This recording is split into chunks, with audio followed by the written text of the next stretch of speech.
everyone. Welcome back to the Slow Burn Podcast, episode 6 of season 4. I'm one of your hosts, Patrick from Nintentalk. Like always, joined by both the Cozy Queens.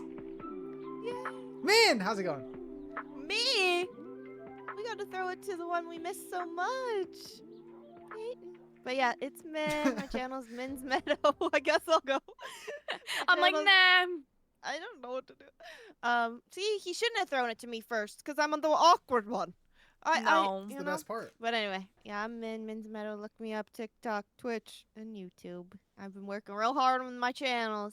But yeah, we're a good episode, and we have the Queen, Peyton, back, so I'm really happy. Oh my God, How don't are you, make me up Peyton? like this. I'm good. Hi, everyone. Payton's Corner. It's Peyton with an A. I'm not working very hard on my channels, and I probably wouldn't recommend looking me up.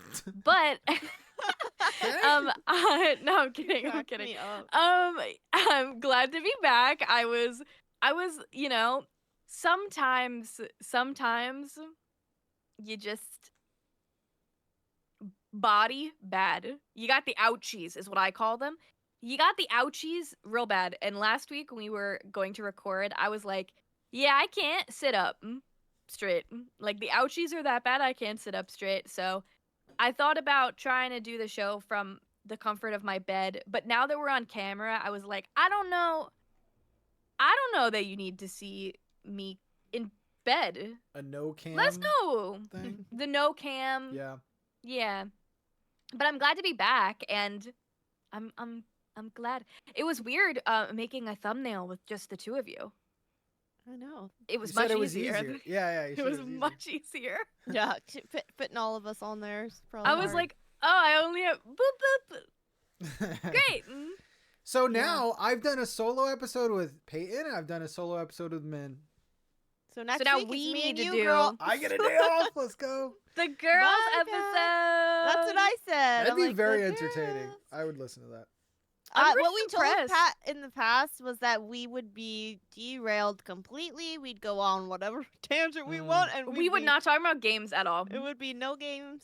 Nope. Just speak girl talk. I feel like it's pretty impressive. We've done this many episodes, and Min's only been gone once. I've only been gone once.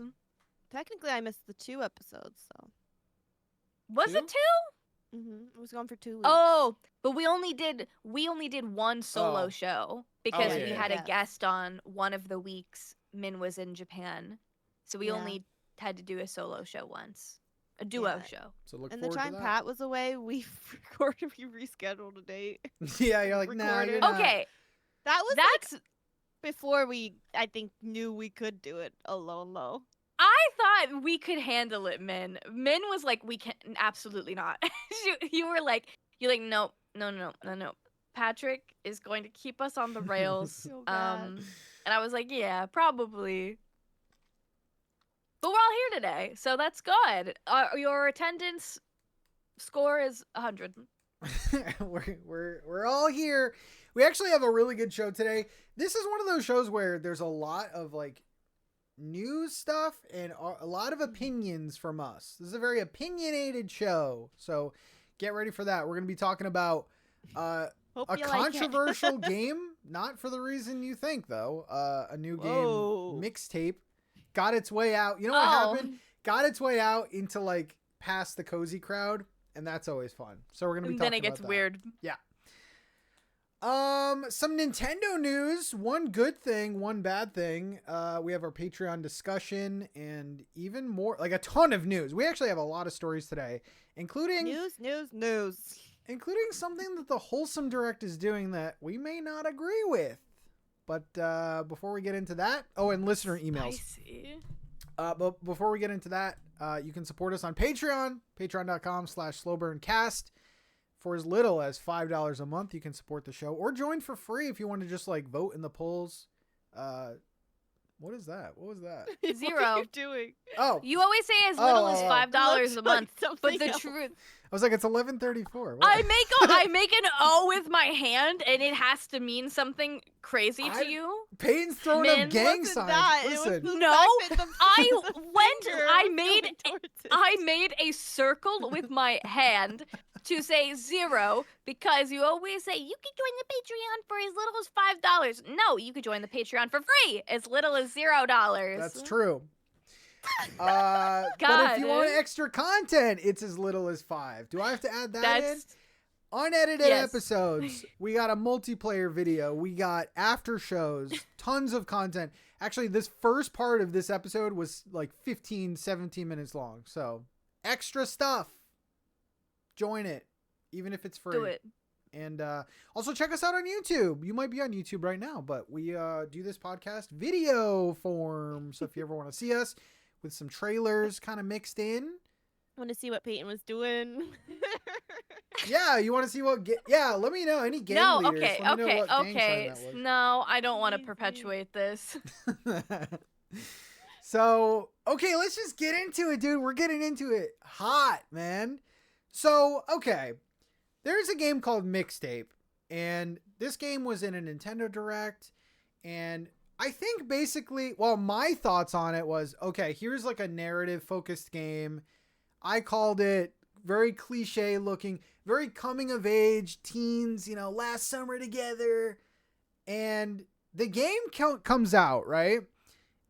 IGN gives it a perfect 10, which I feel like it's getting more rare that they do that. And as soon as IGN or any big company like that gives a game a perfect 10, what a lot of fans do, a lot of gamer boys do, is they then go Just back. The boys? Mostly. They go back and see what other games IGN, like what scores IGN has given other games. And then they compare and contrast. And it's like, why did this narrative 3-hour game get a 10 and this masterpiece got an 8? Like, so I think that's where the online discourse started. Okay. But there's also been other reasons. I mean, this is a 3-hour narrative game. We all know what narrative games are. Like, there's not a ton of gameplay in them. It's a narrative. It's basically a movie that you play together. Visual novel, pretty much. Yeah. So there's been a lot of controversy around that. There's also some other things too. The definition of a indie game has been, thrown around. Is this really an indie game? I guess this is published by the daughter of like the 5th richest guy in the world or something. Government funding. It has a fully licensed soundtrack. It's getting like perfect scores, 10s, 9s. And then they also sent out like a really, really nice press package to certain influencers with like a CD player and like, I don't know, kind of crazy. So meanwhile, IGN's giving it a 10. And then you have like a lot of people saying it's not really a game. You don't really do much. I have played it, but I want to know from you guys, like, we'll start with Peyton here. Why are we still doing this in 2026? Like, what is a video game? I don't know what a video game is anymore, actually. Yeah, I mean, like, I think there's a lot of interesting things in this. I'm glad to see this game is, like, a thing, because we mentioned this game twice on our show in Smash or Passes, and whenever we've brought it up, it's been like, this is, like, a cool, like, coming-of-age story, looks fun, makes me feel like I can live my fun, like, high school teenage life that I didn't really fully experience, like the movies, So I didn't know this was going to be like a big game that people were going to be talking about. I don't know why we are always so hungry to compare every single thing. And I mean, we do it too in the cozy gaming space of like comparing this game to Stardew Valley, comparing this game to Animal Crossing. Like, it's like what we do.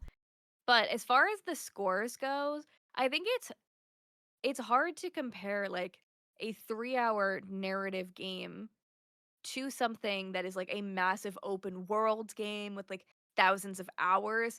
And it's always going to be difficult to like look at those two things and try to like decide what the value is. But also weird about the discourse about like there not being enough to do. I didn't play the game, but from the trailer and the description, it seems very clear that it's a visual novel type game, to me at least. But maybe people aren't that familiar with those types of games. I think that my biggest thing is just, before you buy a game, just like read the description, look into it, maybe read a couple reviews, get a feel for the vibe, watch people playing it online if you're not sure what it is. Mm-hmm. I think that kind of can help. And then as far as I'm just answering all your questions. As far as the like, is it an indie game thing? I feel like I need someone to explain to me, like I'm 5, what it like. The next time we have an indie developer on, I need to know like the different tiers of indie. I feel like a lot of people are saying it's indie posing, like just to get that kind of crowd in there. But And that's what we were talking about a couple weeks ago with all these other big games kind of trying to do that. It's interesting. But I think like at the end of the day, what is a video game? It's literally art that you get to be like a part of and kind of immersed in.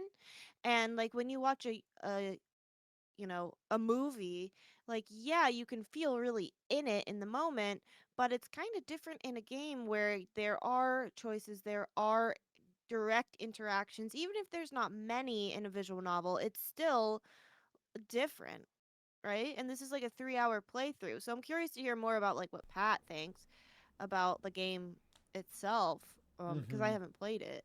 So I don't know. Yeah, I mean, just looking up a generic definition for an indie game or indie video game, short for independent video game, is a video game created by individuals or smaller development teams and typically without the financial and technical support of a large game publisher.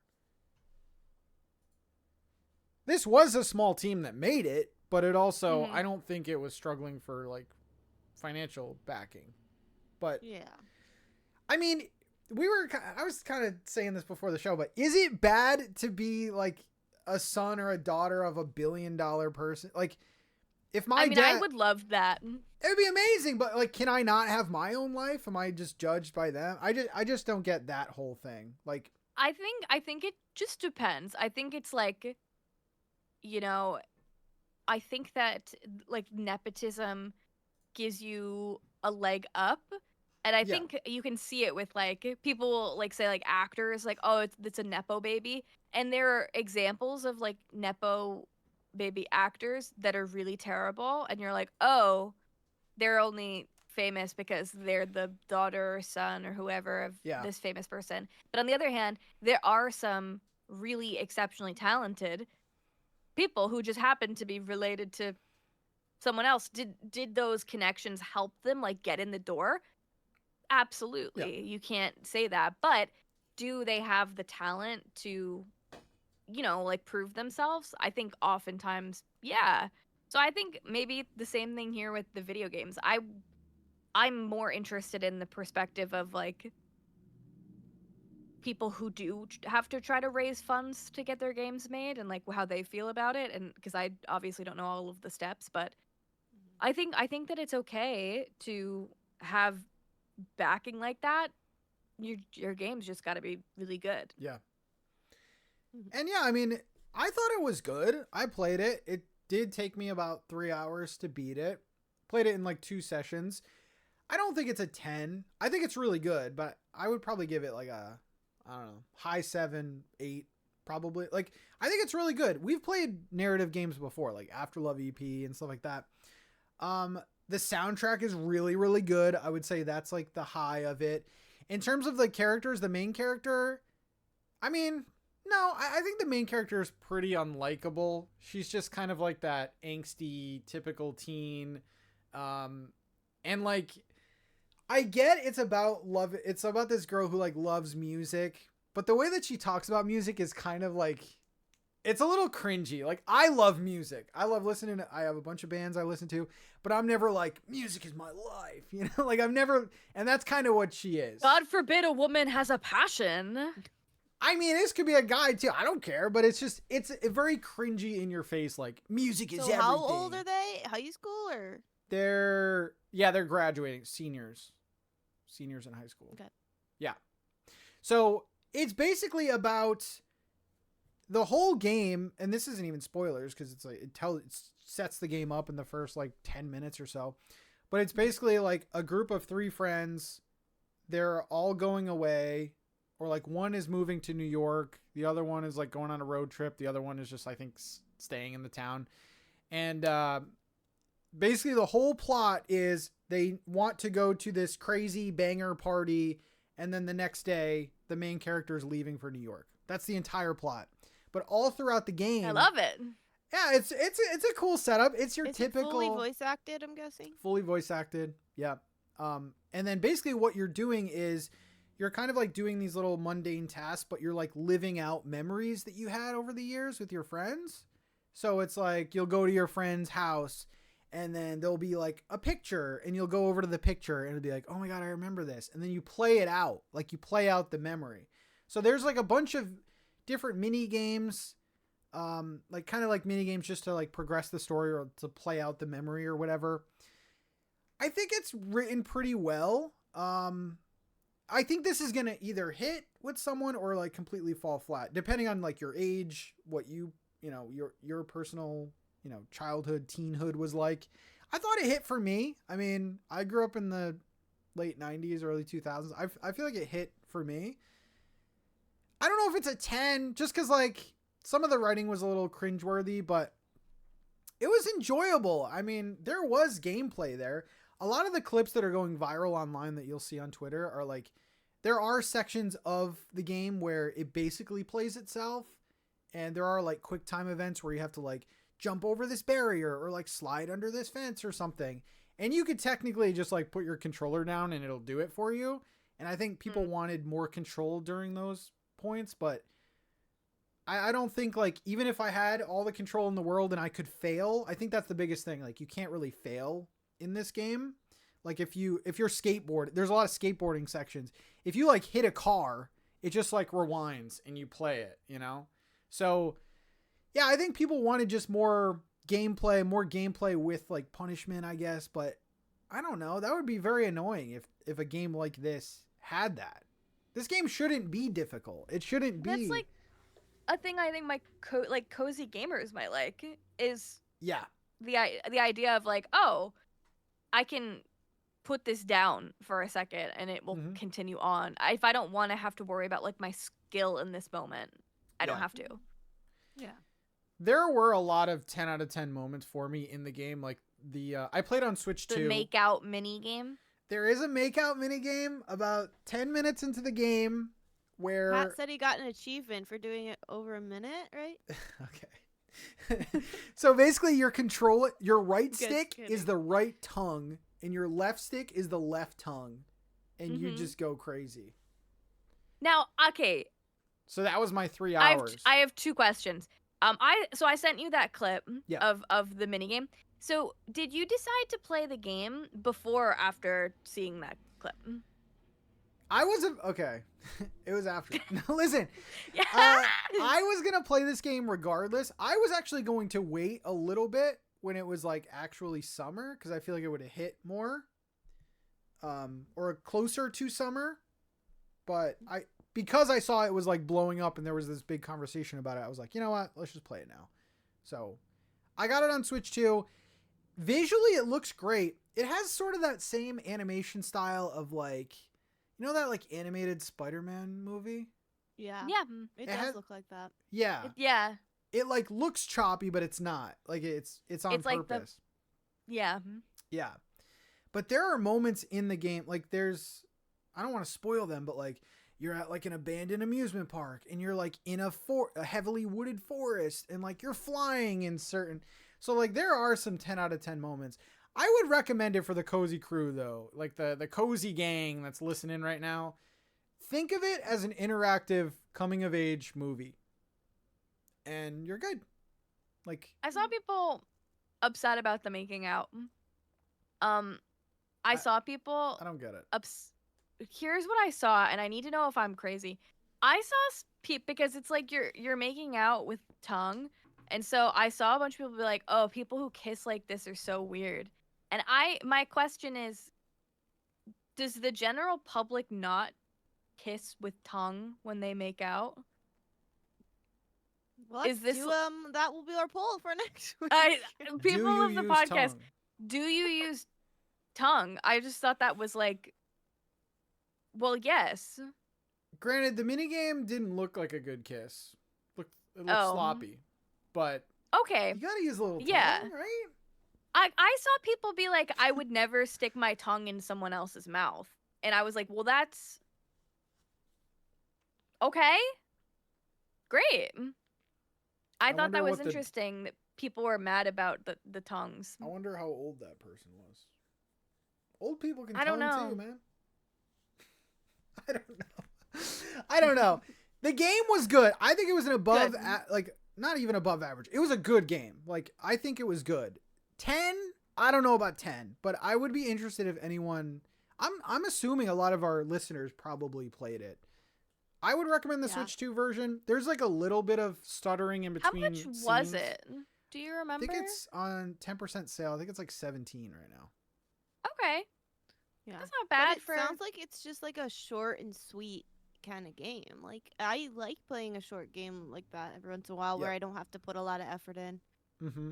And the soundtrack was really good. Like, so the whole, like I told you what the premise of the story was, but for each, like, new chapter, she, like, created a playlist, like, here's the perfect song for this moment. And, like, it's really good. It's all licensed. Like, I mean, you have pretty big artists in there, so...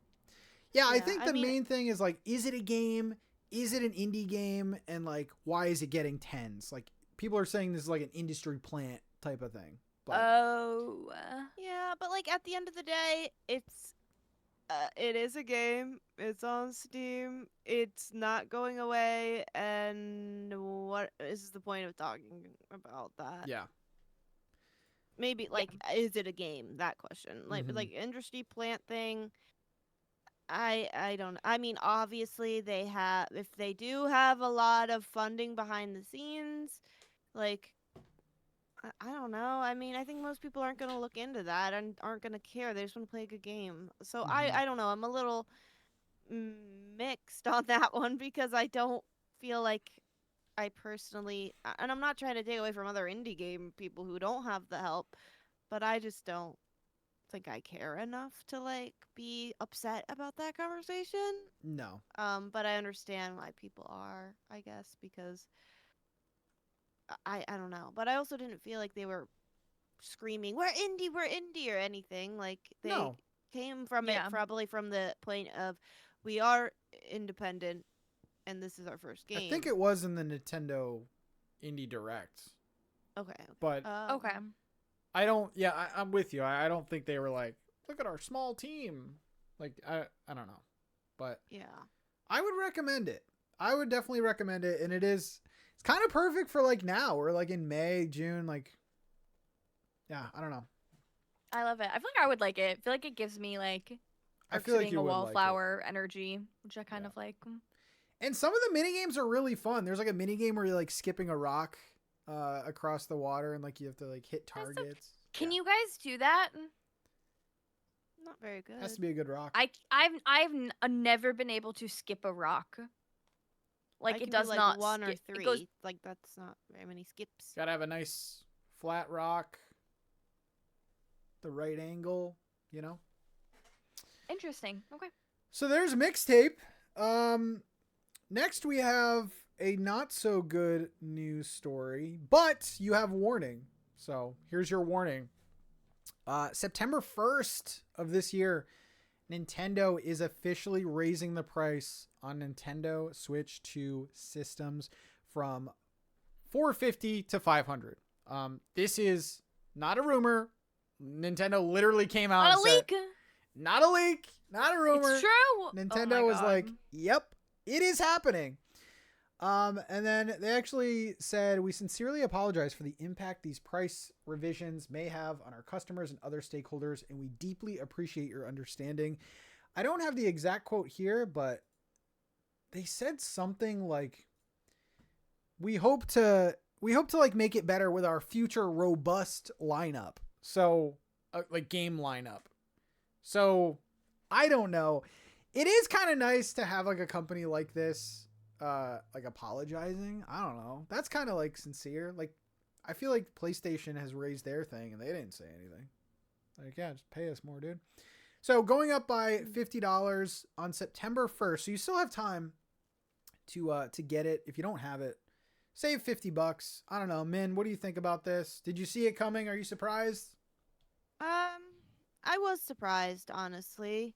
It's a $50 increase. Like, it sucks for people who already are like, I can't even afford it now. It also is just like the state of the economy in the world, and so like I get that. But at the same time, for me, I already had spent $500 on mine because I got the Mario Kart bundled yeah. in. So I guess that's gonna go up $50 too. So I mean, Oh. thinking about that, I don't know. It just sucks, I think. I think it just sucks, and it is what it is, and like, I'm glad they're at least giving a notice. I'm glad they're at least giving time for people to pick it up before that happens, but it just sucks. I mean, I don't know. And I'm just worried about the robust lineup, because isn't that going to be more expensive too? Maybe I not. don't know. Peyton? Yeah. I feel like the Nintendo bros have been saying this would happen. I feel like ever since the Switch came out, I've heard a lot of the price is going to increase at some point, and we are all like, yeah, okay, sure. But yeah, so it's not too surprising, I think, to see it. Maybe surprising happen now, though. I think maybe because like I think the general discourse now about the Switch 2 is still like the rollout of games is still kind of not Yeah. a lot. I think we've been saying that for a little bit because the rollout for the cozy games is definitely been not a lot. But I think in general now, I feel like I'm seeing more people just say that across the board, even non cozy gamers. So I think I hope they mean what they say with the robust lineup of titles, because that is exciting, right? Then I think I could see more people being like, oh yeah, I gotta get the Switch before XYZ and whatever and XYZ and XYZ. But I feel like they have said stuff like that before. Like, I feel like when the Switch 2 first came out, they said a bunch of stuff about, like, tons of titles. So I think it's just up to their own opinion. I'm glad that I have one. I feel still so weird about it, though, of waiting versus not. Because now it puts people in a weird situation of, like, oh, I feel like I have to get it now because it's going to go up. Yep. Which sucks. Well, yeah, we've even talked about that, haven't we? Like, get it now. Yeah. Yeah, you guys. Yeah. No, and I think maybe it is a good option, but I am worried, like you said, too, with like the bundles and everything. Like everything is just gonna keep going up and up and up. Mm-hmm. Oh, that's who said it. It was Roger, when Roger was on. He was like, Oh, he did? get it now. Yeah. Right. I'm pretty sure. I think you're right. That's where I remember that. Yeah, I'm not surprised at all about this. I honestly thought they were gonna, like, the Switch 2 was gonna release for $500 when it came out. I was kind of surprised to see that $450. So I don't know, maybe like an early adopters, take it as like an early adopters discount. I will say though that Nintendo lately has been pretty pro consumer. I can't believe I'm saying that, but like the new Star Fox game that they randomly released. Were you just like sitting? I saw this whole ordeal after. Were you just like running to your computer to stream? Like, what happened there? I was sitting on my couch just watching like TV or whatever, and I have alerts on for their tweets, and it was literally just like, we're about to go live with the direct, and I'm like, let's do it. Let's see what's. And it was 10 minutes before, so I was like, what are we doing here? But that game was releasing for, I think, $50. Splatoon Raiders, $50. Mm-hmm. Yoshi. When is Star Fox coming out? And is that a big deal? Because I don't know anything about this game. Literally June 25th. Oh. Yeah. I'm surprised there hasn't been like a big Nintendo Direct to like put. Yeah, I don't know what's going multiple things on. in. Yeah. That could have been its own topic. I don't agree with it personally. That Nintendo is like in this era where it's like, oh, let's do last minute directs and like, let's post news on our little Nintendo app. And I don't agree with it. These games need more marketing time. especially a we game need like the hype. Yeah, especially a game like Star Fox, which is very niche. It's one of my favorite series, but no one knows what the hell Star Fox is besides, he was in the movie, the recent movie. But The only thing I know about it is from Smash. oh yeah, and he's in Smash. Yeah. That's all I know. I'm like, I know that guy. And it was the movie or whatever. Yeah. So I don't know. I feel like they've been coming down on their prices a little bit when it comes to software. Like they released Mario Tennis for $70, and I think that backfired because they had their recent financial report, and that game didn't even sell 1 million yet, which for them Did you buy it? I forgot. I did buy it. Yeah. Was it worth it? I think it was actually. It would have been nice if it was 60 or 50, but I thought it was great. Yeah, I thought it was great, but they're coming down on their newer game prices, which is, I don't know. I guess I'll take that. If they're going to raise the console price and lower the game price, I'm kind of down with that. Yeah, I think I would prefer that of all right, I'll pay the one time for the console a little bit more because then it doesn't feel like such a big thing when I was just looking through my bank account and I was like, "Oh my god, what did I spend $60 on?" And I was like, "Oh, at Tamagotchi Life." I was like, right. And I'm like, oh, because I feel like you want to keep buying more games, and it's just I don't know. It has to be so much more. At least maybe to me, it has to be more of a decision when it's $60 to $80 per game. So September 1st, guys.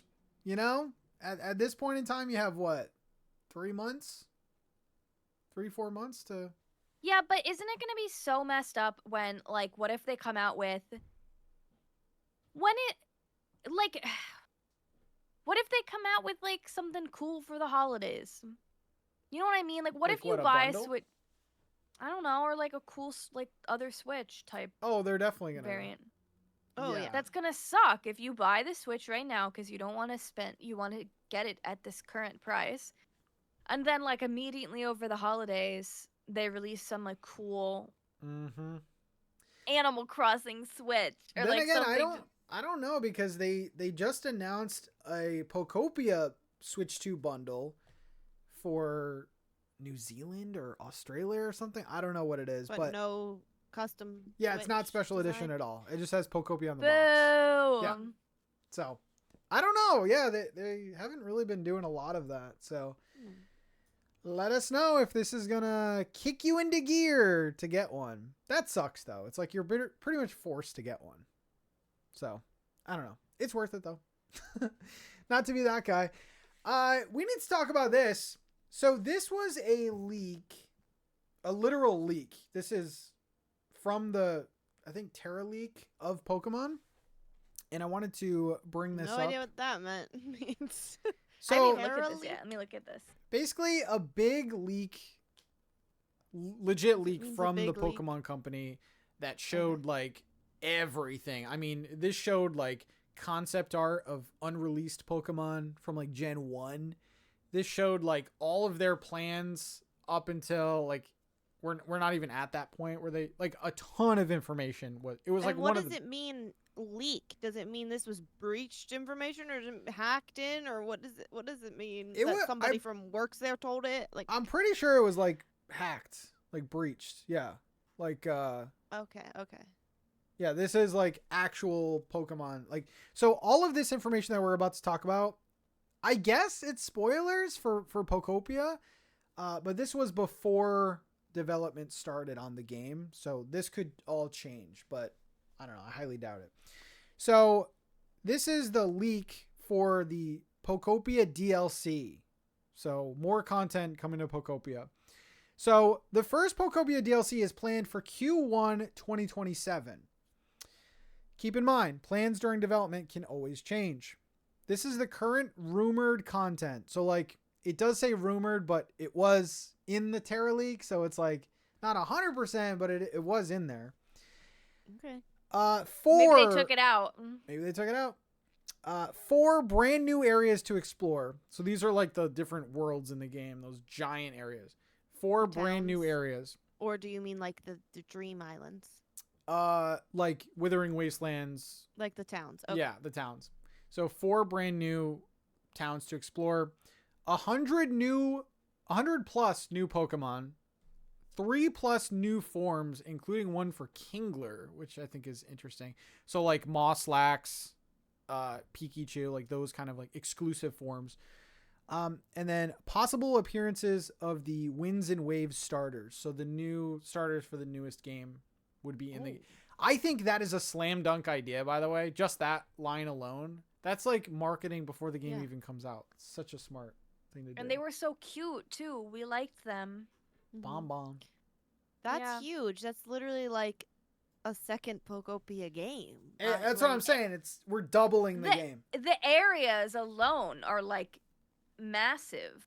And honestly, like for those who are continuing to play and they love the decorating aspect, that's awesome. But for me, who kind of like likes the direction and like how it guides you and like opening the new areas, I would go back to it and like get hooked into it with this DLC.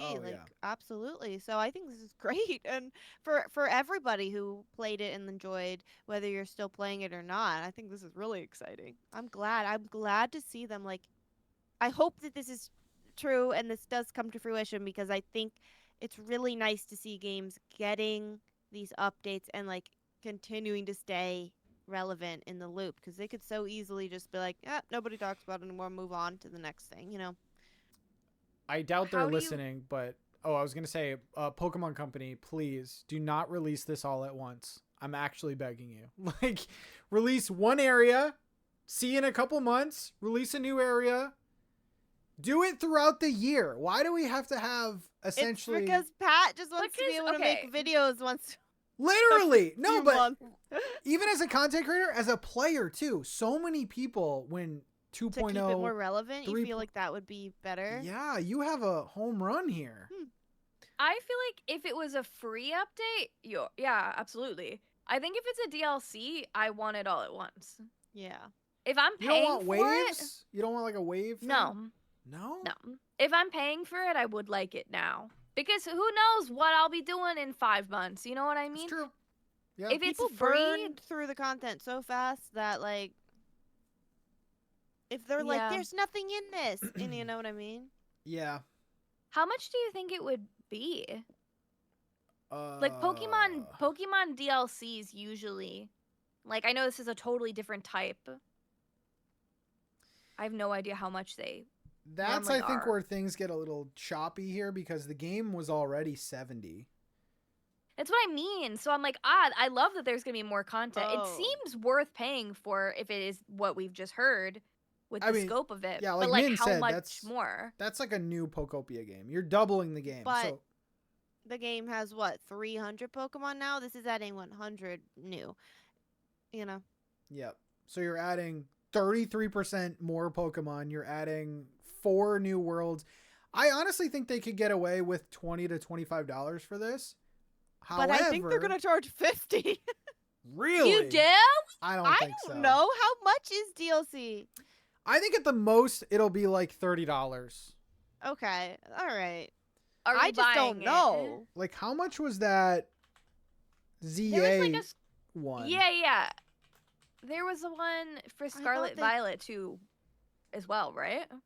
I thought maybe they charge a lot for DLC, and like this is going to be a controversial thing. I don't know though, so I was just guessing. Okay, it'll probably be this. So they did come out, which I heard it was bad, by the way. The ZA Mega Dimension DLC, which they announced before launch, if you remember. Oh yeah. $29.99 for that. Okay. Would you guys pay $29.99 for if this leak is true and what you've just mentioned is all in it? 1,000%. The 100, yeah. Yeah. I would, but I really do think that's gonna be more. I don't know. We'll see. Yeah, I mean, if they did it in waves, like if wave 1 was $29.99 and wave 2 was $29.99, like I feel like they could get. It's a lot. I know it's crazy, but they could get away with it. No, well, how about we don't do that? Actually, do you Pokemon like company. that? Do you like okay, if you didn't have to keep paying for it, do you It's like? Pokemon Company? Because I know that Mario Kart did this too, right? Of like the waves. So it's like, oh, I'm buying the DLC now, and then you get certain content now, but then you get certain content in like 5 months. Do you like that? Like, do you feel like when you purchase something like that, you stay up with it? The Mario Kart example is weird because like it only added like 4 tracks at Okay. each wave, like 4 to 8 tracks, I think. And I did admittingly blow through that. However, each one of these worlds, that's probably like 100 hours of gameplay. Okay, it's a I totally guess that's a good point. different game and example, but I remember Fae Farm, if you got the deluxe, eventually you get the 2 added DLC. That was annoying, but they were not upfront about it, though. I remember their communication being very poor with that. It was so bad. But this is Nintendo, so should be Yeah. better, but That's why I'm saying I like, don't like not knowing exactly what you're paying, but then you don't get it, and so you don't, even though they tell you what you're getting, you don't have it yet, so you don't actually know what you paid for fully, I guess. I guess if it's like I don't know. hey guys, we're coming out with a DLC. It's $30. We're doing it in 4 waves, 1 wave for each area. You can expect wave 1 in this month, and look, this is the area that's going to be unlocked. And then in a couple months, this is wave 2, and this is the type of area. And then like they could give more details later on. mm-hmm. If it's like a general, like you can see the scope of it, I guess you're more inclined. I guess that is a good idea for something like this with the like the size of the content, right? But yeah. Because I don't know, each 'cause, world has it's massive. They all have their own resources. So they all have different grass, flowers, trees sometimes. And then each world has their own dream island that has their own resources in Pokemon. So this is a lot of content to drop at once. And I could just like, if they expanded it and like spread it out and just chilled for a little bit, they could reveal some of these new forms in trailers, and that would do crazy numbers. I'm not even a Pokemon creator, so like this isn't even. You're so creator brained about it. You're like, but it would be such a better opportunity if we could stretch this out. Oh my god. You know Stretch what it out, they're not Pokemon. saying? They're not saying here though 50 new items or something. Like That is I true. want more items. I do want more items, too. I'm assuming there's new items, but Yeah. And I this What is if none of that. this is true? that would be heartbreaking. They have to Yeah. add to it though. But they've been adding events. Like there was just that camping event which was already baked into the game, but like so this is in like extra content added to already in-game events that they're probably going to add. So there's a lot of content here, but yeah, that is pricey. It is very pricey. okay. So those are our 2 Nintendo stories. Heading over to Patreon now. I know we did this kind of out of order. Why didn't we come up with a name for this segment for you, Pat? You always come up with names for the. It's because I told him last week. Why does everything need a name? Yeah, I heard you say Yeah. that, and I feel like he needed to. Why Pat's is there no Patreon name? posts. Triple P. I don't know. Triple P. That's the name. Wow. I sound like freaking Guy Fieri. Welcome back to Triple Let's P, everyone. go. Isn't that your idol though? Yeah, you One of love them. Guy Fieri. love him. I like his person. I don't even know if I do. You're He's the fine. only dressed person up I as it. talk to that ever brings him up. That's You true. dressed up as him once. I like Gordon Ramsay. Yeah. Guy Fieri is like a meme to me. It's like watching Have you ever Shrek. dressed up as Gordon Ramsay? No, but that's harder to pull off, I feel. Why? It's just a Hey, blonde I guy in a see him. chef coat. He collabs with other YouTubers. You should ask him. You wouldn't I'm bleach serious. your beard or does he? I would have to that? shave. I would have to fully shave for that. Mm. Well, couldn't you just wear one of those Commit to the bit. beard things? A beard guard? Oh wait, I thought we were talking about going cooking with him. Never mind. Oh. I'm making up my own. I'm story talking in about my head. becoming him. I'm like, oh yeah. This one is going to be Anyways. interesting. Like we said in the beginning, you can join Patreon for free. Every single Friday, I try. Every single Friday, we have new discussions, polls, vote on them, comment on them. This one's going to be fun.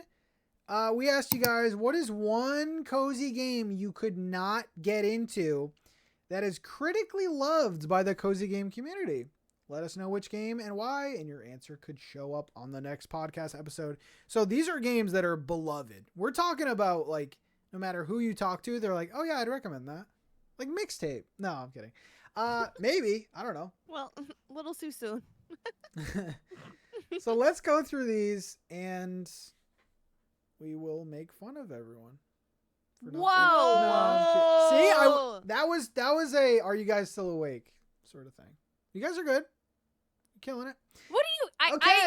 Do you think that we are not paying attention? Okay. I like the reactions out of you guys. I feel like we can't get away with falling asleep. Oh no, not anymore. There's only 3 of us, and also now you could see us the whole time. I mean, also, I think we admit when we zoned out. I do. No, I'll be like, I don't know what we're talking about. I've never zoned out once during the show.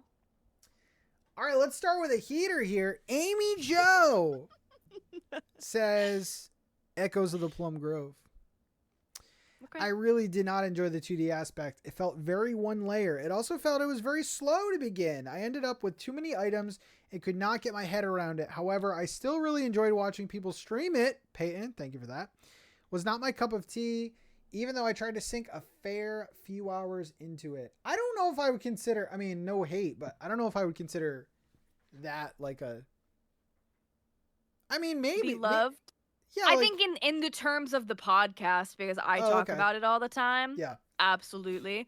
I think this is very fair criticism of Echoes of the Plum Grove, and I struggled with it when I started playing it too, because I hated like how the character moved at first. I was like, okay, this is gonna annoy me. But I pushed through it because I was making like a long gameplay, and it's one of those games. I think a lot of farming sims kind of feel like this to me, where starting out is always a little bit of a grind. You got to get through like 20 days. And then you're like, all right. I'm starting to figure it out. And Echoes of the Plum Grove is definitely a tough game, but it's one that's like, as you go on, it'll get, well, there'll be new challenges, but there will be things that get easier. And the fast travel, I think, is helpful. There's like a potion that makes you walk faster, which is helpful too. But it's also like a very specific game, both in its art style and gameplay. So totally makes sense to not be Amy Jo's cup of tea. Fair. Yeah. Here's one. Oh my God. Sun says Animal Crossing New Horizons. Sorry, everyone. Even as my intro to the series, it became a game that doesn't work for me as either a life sim or a decorating toolset. Every interaction was a little too lethargic.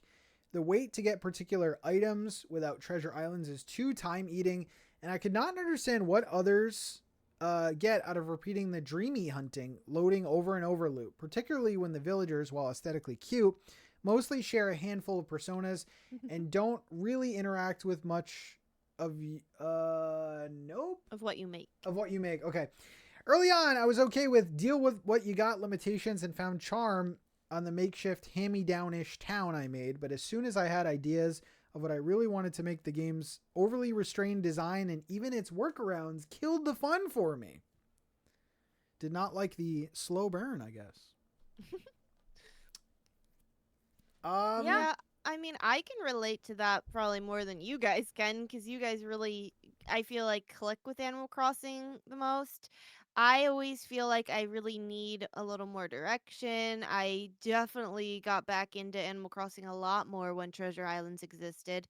But I do like the dreamy hunting. That's one of my favorite things to do in the game, actually, is to just go over and over and over and see who's going to show up, because it's exciting. It's silly when you get somebody you've never really seen. The loading is insane, though. I will agree with that. The loading is a lot, and the going, it's not a quick process, which is annoying. But, yeah, I don't know. I do understand, like, how Animal Crossing can be a little dry. And New Horizons, and I do feel like this game might not have been as big as it was without COVID, like at all. And I think it just, like, people just kept it rolling and rolling and rolling and still are. And I think that's great. But I think, yeah, it's definitely not for everyone. But I still love the game and I still find it fun. And I think part of that is because of like how the community came around the game and made these different challenges and ideas and things to do with it. Yeah. Also, I don't know if I would enjoy it as much if I didn't time travel and use treasure islands. Like, Yeah. it is a very, like, if you have an idea in mind or you see like this cool picture online, like, oh, I want to make this, it's not as easy as you think. Like, you need all those items. I know people use order bots and stuff. Like, yeah, I think Not you you. do, not me. You do need some help though. Like, yeah, am I really going to wait 12 hours for a bridge to be made, or am I going to instantly do it? So, like, yeah, I could see the criticism there. Me too. I mean, I think that I remember when I first started playing, and I didn't. I think I time traveled, but I didn't know about like treasure islands or anything. So I would, and just for context, in case someone's new, a treasure island is like a modded island someone has made that has a bunch of items on it that you can just go to and just like fill your whole inventory full of them. So it's very easy, so you don't have to buy the item, because in Animal Crossing you can only buy 5 items per day, which is really annoying. And usually, like, for example, if you're making a fake building, you might need like, I don't know, like 30 simple panels, something like that. So it would take you a lot of days to get it. I remember when I first started playing, I didn't know treasure islands existed, so I used Nookazon, which is that website where you can like trade with people. Yep. And it would take me hours, even that, just hours of like trying to get one item. Like, oh my god, I really want the Eiffel is the Eiffel Tower an item? No, it's not. No. There's not, but the Statue of Liberty is. Yeah. That's what I'm thinking of. I'd be like, I really want that Gulliver item that I don't have, and I don't want to talk to Gulliver. So I would go and like bid on Nookazon for like hours to try to get a freaking Statue of Liberty. And then it would take so long to go back and forth, and it's like, who wants to do that? But on the other hand, I love villager hunting, and I would volunteer to do that all day, every day, to the point of like most Animal Crossing streams I feel like I have ever done have been like, all right, guys, we're gonna build today, and then I'm like, actually, no, we're not. We're gonna go and we're gonna villager hunt, even though I have all the amiibos and I could just scan in whoever. And then people don't understand that sometimes, I feel like, or they're like, why would you do this? I have Kiki, I could give you her. And you're like, no, it's the thrill of the loading screens that really does it for me. Also, speaking of Nookazon, aren't they gonna be like back in the game once like Animal Crossing comes back around with a new game? Because like, isn't the new Switch 2 unmoddable basically, or like they can brick your system? Wasn't that one of the conversations people had? And, Oh, like, yeah. wouldn't it mean like no treasure islands for the next game? Yeah. Yeah, I mean, but who knows? They'll figure out how to do it. I don't. Someone way smarter than us will do something. There could be like a multiplayer. There could be a built-in something with the game, maybe. Well, I mean, before people would just go to each other's islands and drop items and stuff. Yeah. I forgot to ask it in the previous segment. When Nintendo tweeted the thing about the price increase and the, like, we have more robust titles, the picture they used was like a home screen, and Animal Crossing New Horizons was on the home screen, and people took that. Yeah, people took that, and like, or at least one of the articles that shared it did. And they're like, do we think that this means they're hinting at the next Animal Crossing? I mean, a great way to divert the attention is to, hey, here's something bad. Oh, here's something good. Here's something good. Let's look at the good. Yeah. So, this next one I have no opinion on because I've never played this game, but so many people have told me to play it. But Holly says Wildflowers. The game made multiple people's 3-game cozy bundle last episode. Yeah, last episode we said, if you're introducing someone new to the cozy space, 3 games that you would let them or make them play. But I did not vibe with it. I tried to play it several times and it seemed so slow and like I didn't have much autonomy. It was boring. And then Ryan replied to it, said, same. The art style also just didn't do it for me. I'm not sure I even finished the demo. You guys played Wildflowers? We've had this discussion I feel like I always several ask that. times, Yeah. Patrick. I've never finished it, but I played it. Me either. But I think that it is. I always think it's a very good like beginner cozy game, specifically beginner farming sim game, because it's story driven and it's very like, you know, there's something happening. But if you're looking at the actual like farming mechanics, at least in the beginning, it starts out really slow. And I remember when I had played, I had just come off of like playing Coral Island for the first time. So I definitely was feeling like the struggle of like, oh my god, the energy is depleting faster. I feel like I can hit 2 rocks. And then the farming just wasn't as intense. So at first I didn't really love it either. And also because the story was it's like a little it's like very sad. And I was like in my feels at the time that I played it. And I think after that and as time has passed, I appreciate it more now. But it's one of those things I think you have to go into knowing what it is, you know, and like this is more of a narrative story. And I think that sometimes it could feel slow, but it's one of those like you got to get a little bit further. As far as the art style goes, I'm also mixed about it because when they announced their new game, the Wild Society one, they bamboozled me with their cinematic trailer, which was a 2D art style that I loved. I was like, "Oh, hell yeah!" But it's not. It looks like Wildflowers. Yeah, not that I don't like it. I just liked the 2D more. Whenever people talk about the game, they're like, "Oh my god, Pat, you'd love it." And I was like, "Okay, what's different about it?" And they're like, "What do I want?" The voice acting is so good, and the story. And I'm like, "What else?" There's voice acting. And I'm like, oh. The voice acting is very good. Yeah. But do I want that? The characters are good. I don't know. It feels a little bit more like a sit back, relax, watch it play out kind of cozy game. But my biggest struggle with it is that it's not very easy for me to pick up and put down. Like if I, go back to Fields of Mystria after months and I just start playing again, I'm like, okay, well, let me figure out what I'm doing. It's easy. Where in Wildflowers, yeah, the quests are there and stuff, but then I'm like, oh, I forget what day I'm supposed to go to the meeting. I forget what I'm doing. I forgot about this or whatever. And it does remind you, but like I just forget what happened in the story last, So I feel like it's kind of like play through it, do it, or you're kind of forgetting what's going on. But I do like the game, and I think it is really cool to while you're playing it, you're like, oh my gosh, this is happening. Oh my gosh, this person was actually this person, and it's like very interesting. And the voice acting is good, so I do see why people like it a lot, but I also understand why people wouldn't vibe with it. Because it's definitely I don't know. It also started as a mobile game. Oh, I could see that. Yeah.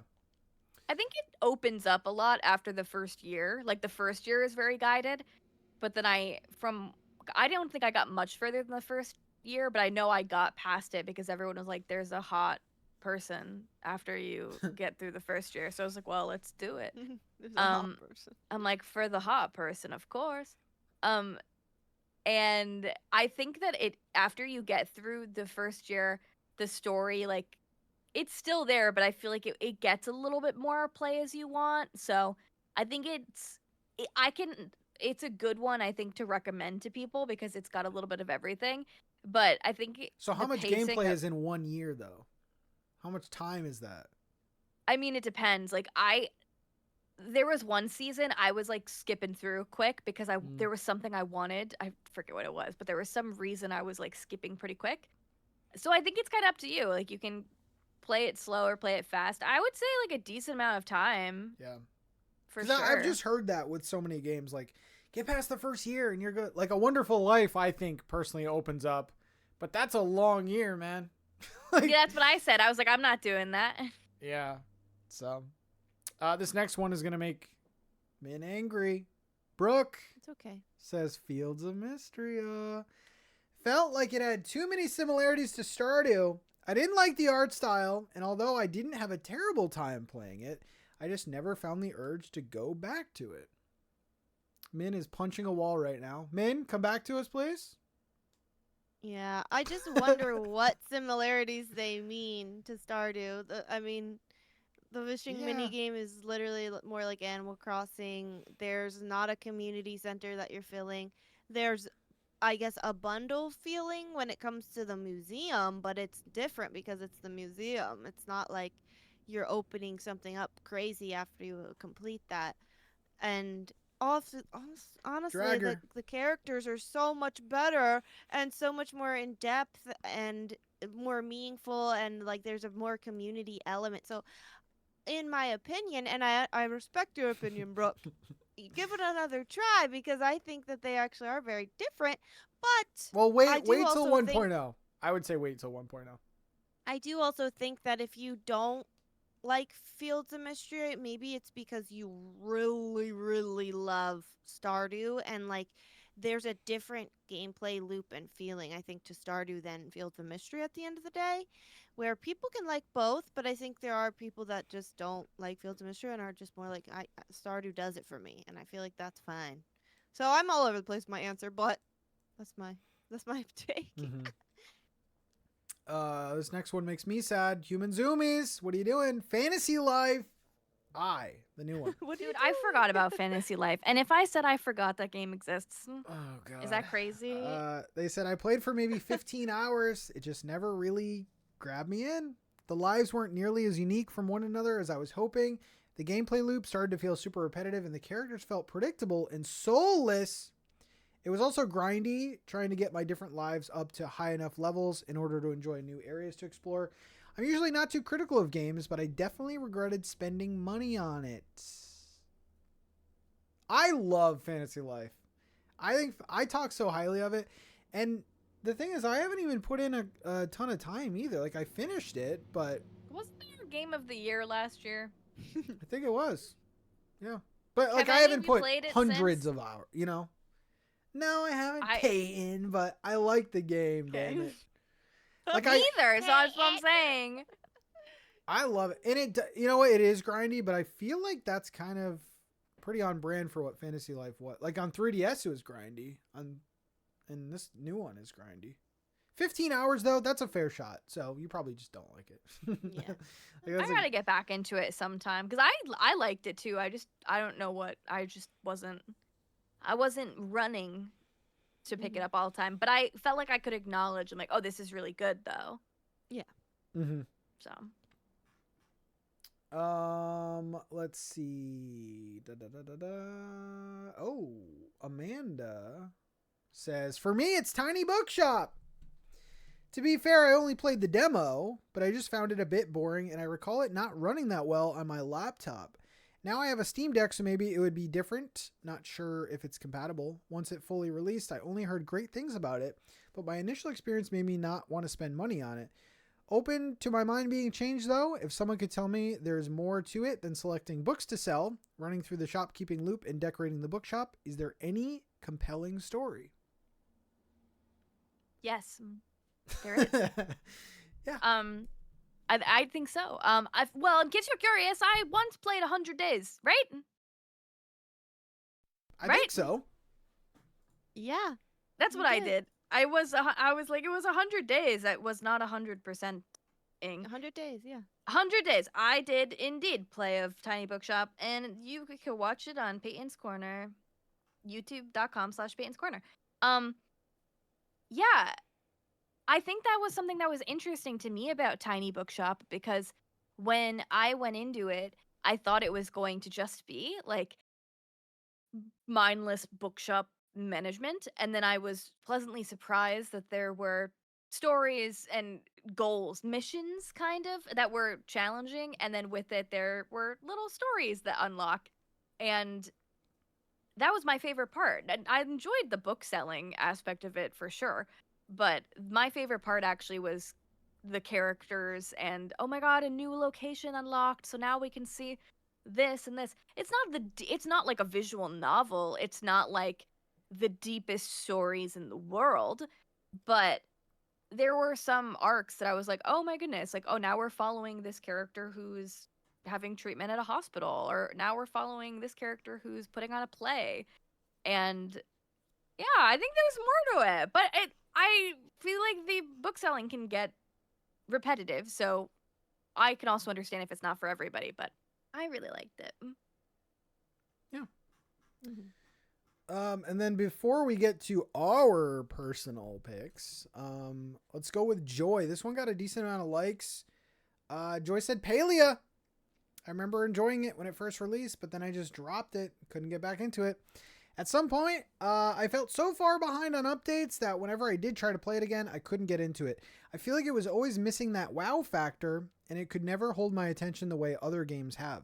Sucks because I've always loved seeing other people's decorations. It always made me wish I liked it more than I actually did. And Abby commented, this is basically me. I can only play on Switch, and it was so bad on there, so even if it gets better, I feel so behind now. Yeah, do not play it on Switch, please. Yeah. I mean, you know what? I guess we'll go right to the next section because this is actually my pick too. I've tried so hard, man. I've tried to play Palia. I played it on Switch, played it on PC. So much fun that one time. Yeah, you know, and that's the only time I really like it. So, like, do I have to always play with people to enjoy it? Is that, I mean, I guess, right? It's like an MMO. Maybe. I just don't think I like those types of games, you know, where it's like lots of people in your server. There's like a bunch of quests. You see people running around. I don't know. I liked seeing what people build. I think I've seen some amazing plots that people have built. I like the little events that they have. The Halloween stuff is fire. That little mini game, fire. I could just play that. Hot pot could play that the entire time. So that's what a lot of people do. Okay, so maybe I do love it then. I don't know. I mean, I bought a pumpkin outfit. That's made mine. Maybe I love it. Maybe I do love it. Wait. I tried to put some time into it. I even bought, that like starter pack, and then I got like a pumpkin outfit, and we played it and had fun. But I just can't. I can't get into it. I don't know. Yeah, that is like the top of my mind when I think of this, answering this question too. And it's not really that I don't like it. It's that I just don't feel the like connection to it that everyone else does. So I feel like it's a good answer for this one, where it's like I do try so hard to like it. I get into it, but then like I just don't really click with how the questing works, and I don't ever like find that one thing that I focus on that gets me really invested, and I feel like it gets grindy. I feel like it then is in some way a little too crafting heavy, and I want so badly to be in that community and in that game, because so much of the cozy gaming community really likes that game. But then when you can't, you feel like you're missing out. Like I get the FOMO a little bit of like, I feel like I'm missing out of part of the like cozy gaming community, because like people will come into the stream and be like, you play Palia too? And I'm like, no. No, not to be a Debbie Downer. I don't really enjoy playing it most of the time. I do really like playing with you guys. I like playing bug hunts and stuff. And I did like a cake party once, but I don't. Why am I doing it though? Because I'm not gonna really like be invested offline or in my own time. And I've always, it's that one game that I'm like, oh, maybe I should try playing it offline more on my own. But then I just don't ever do it because I'm actually not that interested, I guess. So I have a couple games kind of like similar with that, where I'm like, I kind of like it. I could like it, but I just, in the end, I don't feel like I fully am there with it. Mm-hmm. They're having a very big update with a whole new area. Horses. And stuff. So if you ever want to give it another go. There you go. Play it for 2 hours. Time. And then never again. No, I love Palia, but I also don't play it that much too. But I'd like it more than you guys like it, for sure. Mm-hmm. Do you have a game that you can think of? Yeah, but like it's not an interesting answer. It is. I'm trying to get. Well, when I say I don't really like Disney Dreamlight Valley, I like. Is that the most interesting thing I could potentially say? I think it's very interesting. No, but I do think that like that's another one of those games. Like, I feel like it's easy for us to just forget about because we can move on. But it was like popping off more in the last like year or so when they get DLCs and stuff, and then they had the Is big it not update. still popping off? I think Is so, it but dead? I think no. I don't think it's dead. How many but I people think are it, like, playing right now? rises up I and was down. just. We had that same thought. I think it's Well, how always going to many- be a popular game just because of the tie-ins and stuff, but The Disney and stuff. Yeah. it's How fine. many people do you think are playing it right now? It's funny we didn't have any of the people, well, that we read say that one. What do you think? 1,400? Okay. It's probably way more. More? Is it more I than don't that? know. 3,000? It's 3,563. Oh. Yeah. That's just on Steam. People play on Switch. Yeah, and they had a wherever else. not Stardew, a Star Wars update. Oh, cool. They added in Star Wars stuff. Yeah, I will say that the Switch 2 version of it, if you only have a Switch and maybe you're like, oh my god, the price increase, like the Switch 2 version, pretty good. It's pretty good. 60 frames. You know, I still think it's an ugly game, but you know, runs better. Runs better. So Nice. I will say I also never got super into any of the gacha games. I played Infinity Nikki, I think 3 times. My computer could not handle it.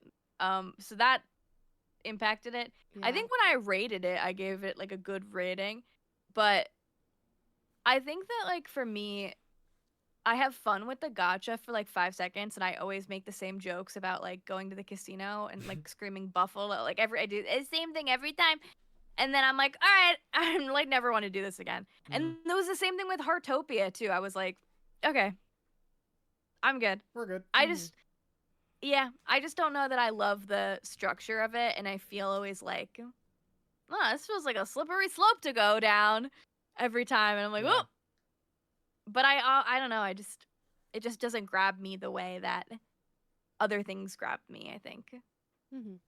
Yeah. Alrighty. When we get back, we have even more news and also something that we don't really like. More on that right after this. Hello, I hope you've been enjoying the show. It's Min here, and I just wanted to know if you are enjoying the show, maybe you should leave us a 5-star review on Apple Podcasts or Spotify. We'd love to hear from you. If you love the show, it means so much giving us 5 stars. Thank you so much if you've already done that, and thank you so much in advance if you're running to do that right now. All right, welcome back. We've got more cozy news for you. More. We have so much to talk about, and Pat has been teasing you the past segment about what we might not like in the news. So we're going to start with that one because we know you're on the edge of your seats trying to figure it out. What is it? So, as Pat and I shared last week, we are Wholesome Direct co-hosts for the very first time, and we're so excited. And the same day that we were able to tell you guys, like, hey, we're co-hosts, I guess a bunch of games were also able to tell you, hey, we're in the Wholesome Direct. Now, obviously not every game told that they're in it, but I guess they had like an embargo where they could tell you they are if they want to. And so many games have told us that they're going to be in it, or they've hinted it, or it made it very obvious that they're going to be announcing something. And we wanted to talk about like how we feel about that, because I personally feel it's a little bit spoiling the direct. So just prepare that we are going to probably talk about which games have spoiled that they're in it and guessing what's, to come. So if you don't want to hear that, you might want to skip ahead a little bit. But they have announced that the showcase is on June 6, 2026. And the following games have said that they are going to be in it in some way: Moonlight Peaks, Discounty, Go-Go Town, Four-Leaf Fields, Deer and Boy, Luz Lagoon, Pelican Post, Spiritstead, and Memento. So many of them we have talked about before, we've heard of before. Some of these games have been out or in early access or whatever. But a lot of them are new that we've been waiting for like release dates on and stuff. So it's like, obviously, what could they be announcing? You know what I mean?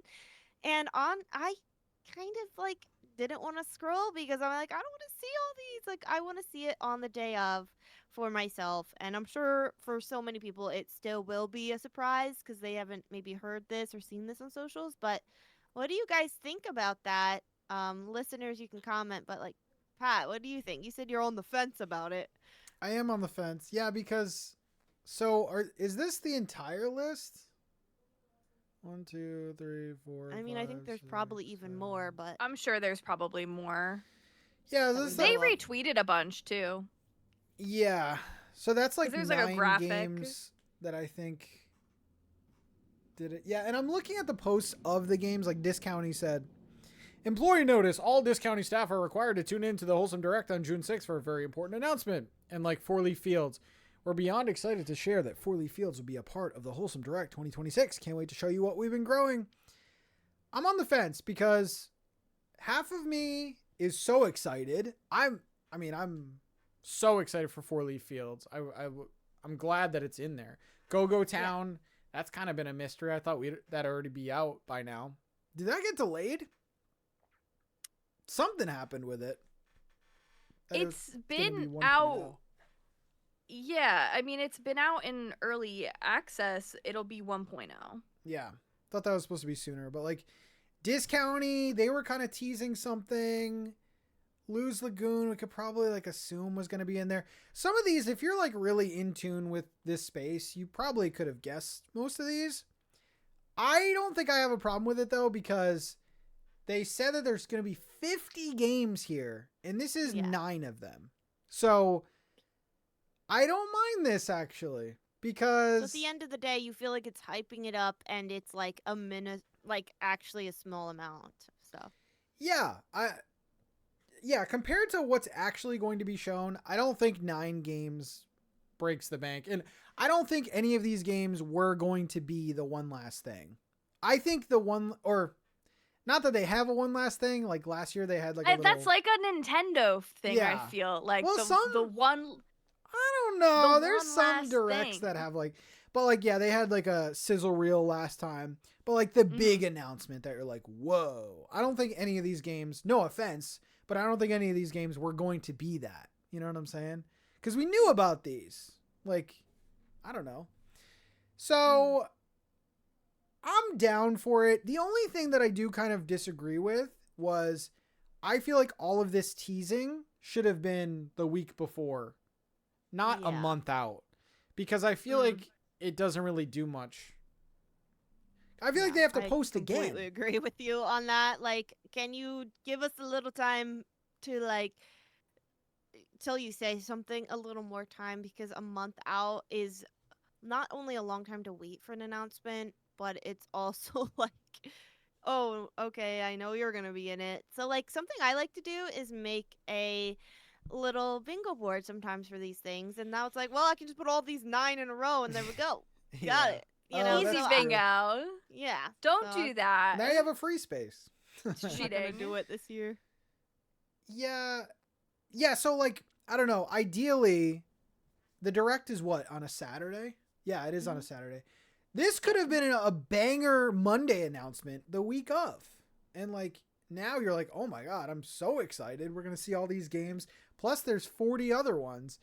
So yeah, I'm kind of on the fence. I don't mind it. The timing was weird. I think that the initial thing should have been the Wholesome Direct is happening. Here's the creators. Cool. We'll see you in 3 more weeks. Keep the hype going. You don't want to put it all at once. So that's my only problem with it, but I don't mind it. Do you think that some games are embargoed not to share it?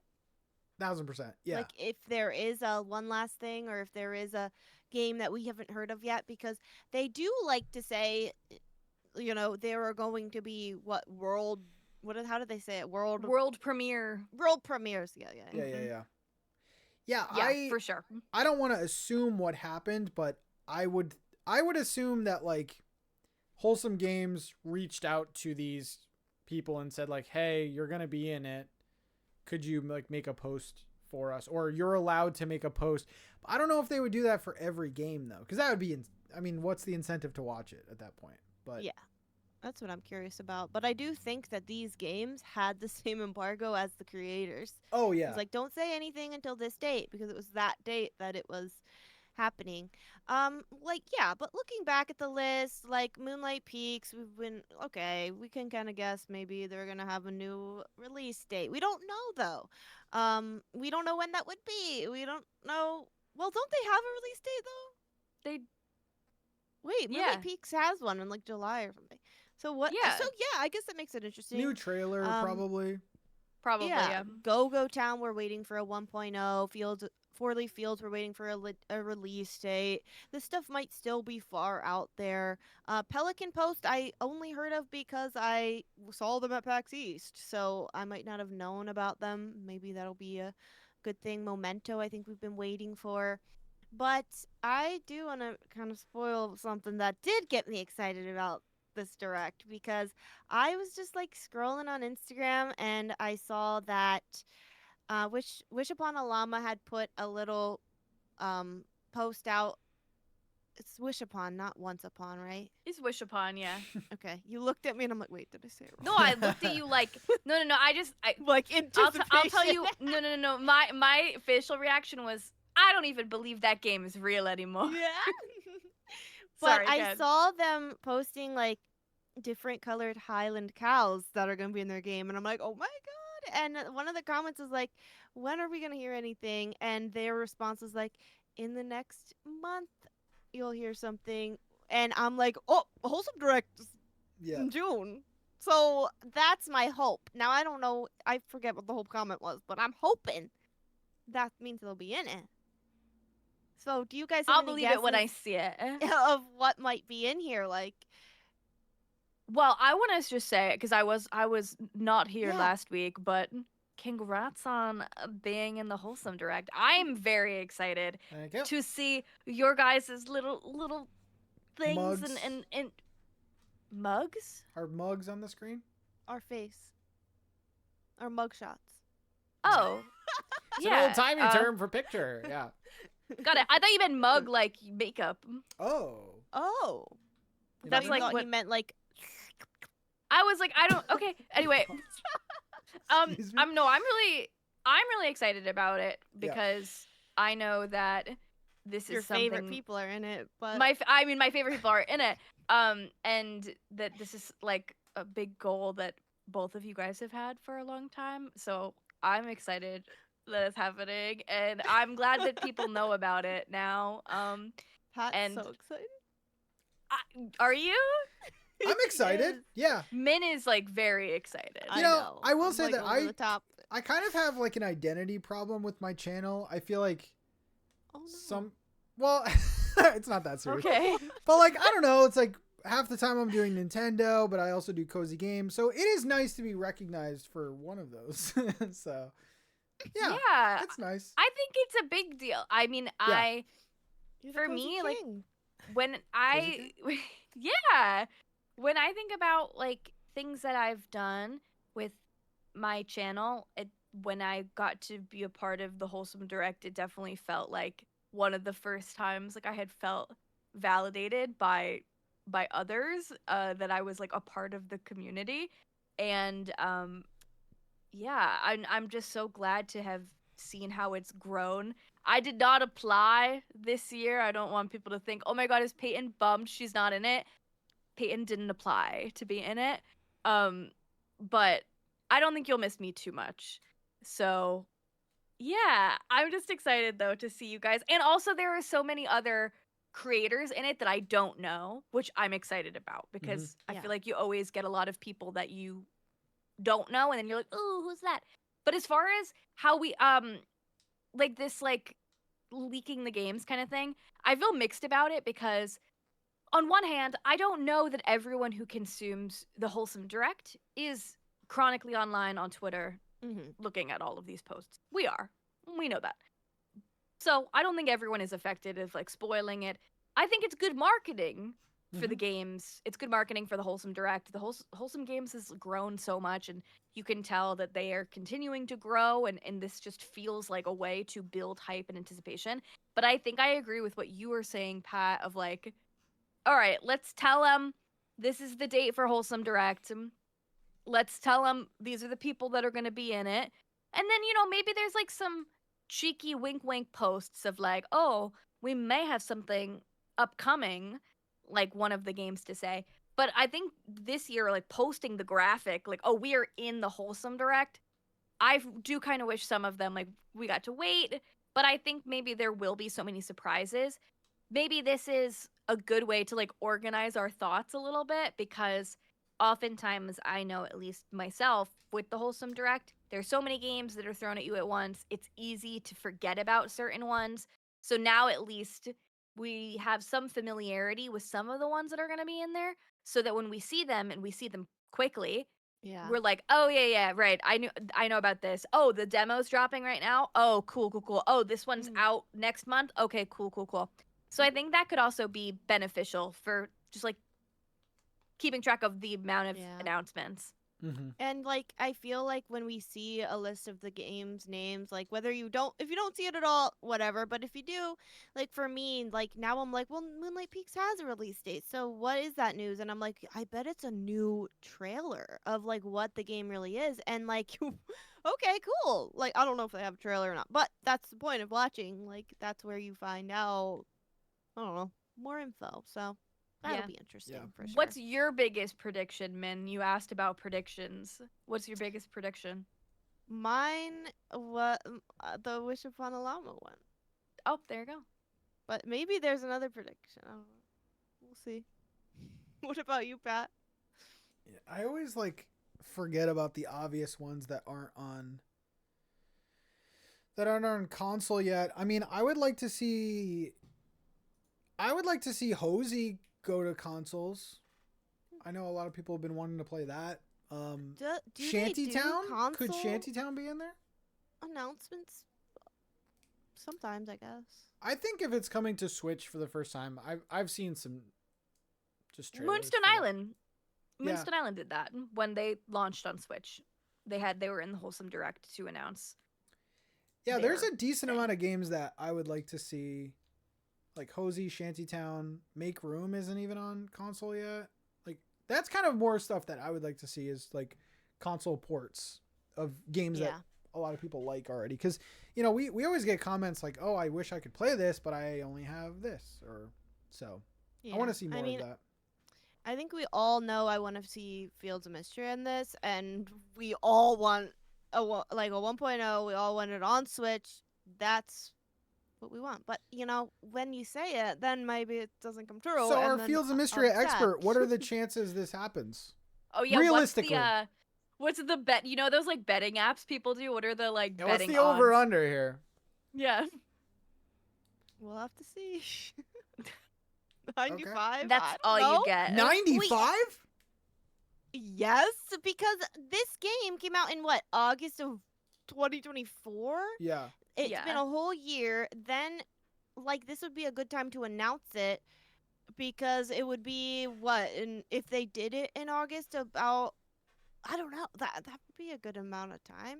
That would be like a end of the direct announcement. I would be very upset though if it was another year or something crazy, but I don't think so. Yeah.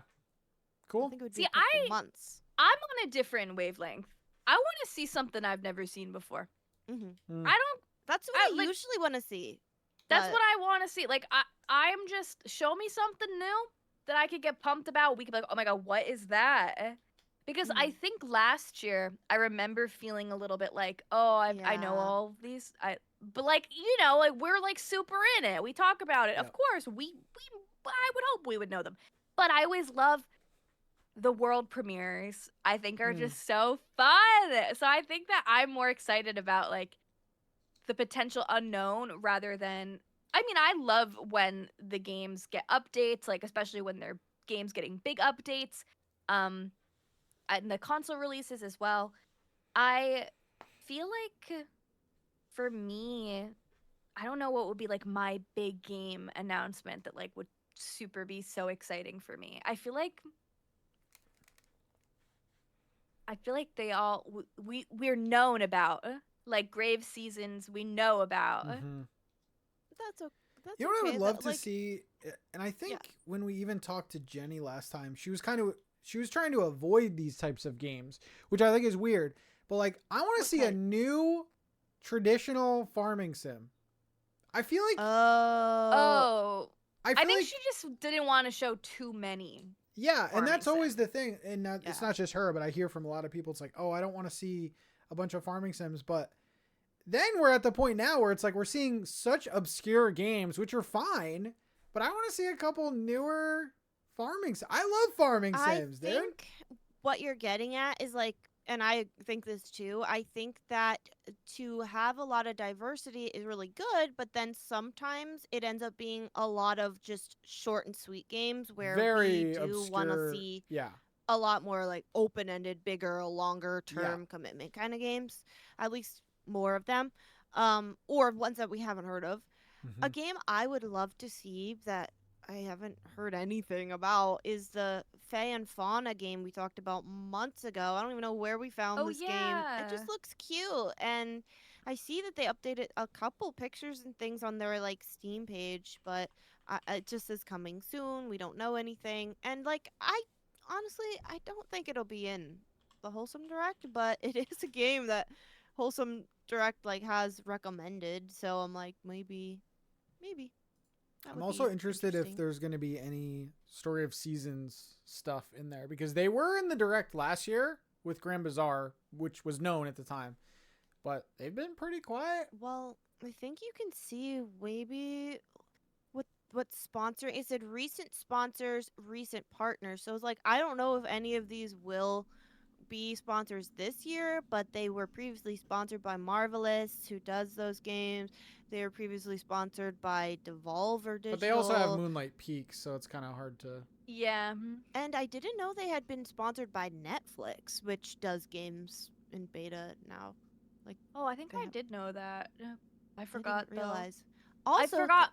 funny thing, they were sponsored by Annapurna Interactive, who did the mixtape thing we Mm. talked about, Oh, who published it's all mixtape. connected. Yep. My delusional pick, which I don't expect to see, but it would be my favorite, would be if we saw something from Moonstone Academy.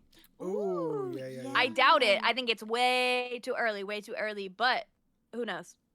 But That'd be they pretty sick. mean they didn't have a bigger trailer yet, so that could They be. didn't have. Yeah, they had like a very small announcement Yeah. I mean, video. maybe a legit trailer with like a 2027 or Yeah. now in development. Or... I don't think it's like the yeah. Like I don't think that's like completely out of the question. I don't think if I was betting, I don't think I would put a lot on it, but that would be something I would be very excited about. Mm-hmm. Cool. Yeah. Yeah.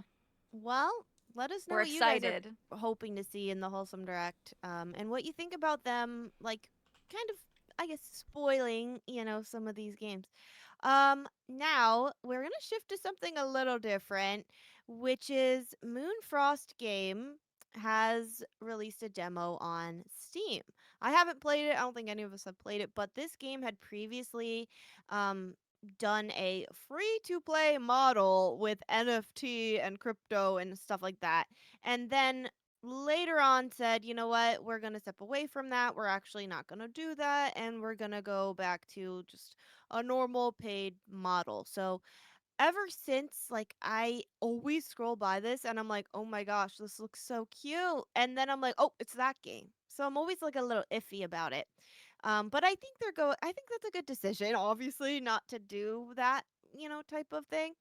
I don't know everything about it, but now they have a demo on Steam, and you can actually try out the game and see if it's good, if it's worth it at all. So I thought we'd bring this up if you guys want to try it, or what are we thinking about Moonfrost? Are we gonna be interested in playing this. If you haven't heard of it, it is a cozy life sim RPG set in a world ravaged by constant meteor storms.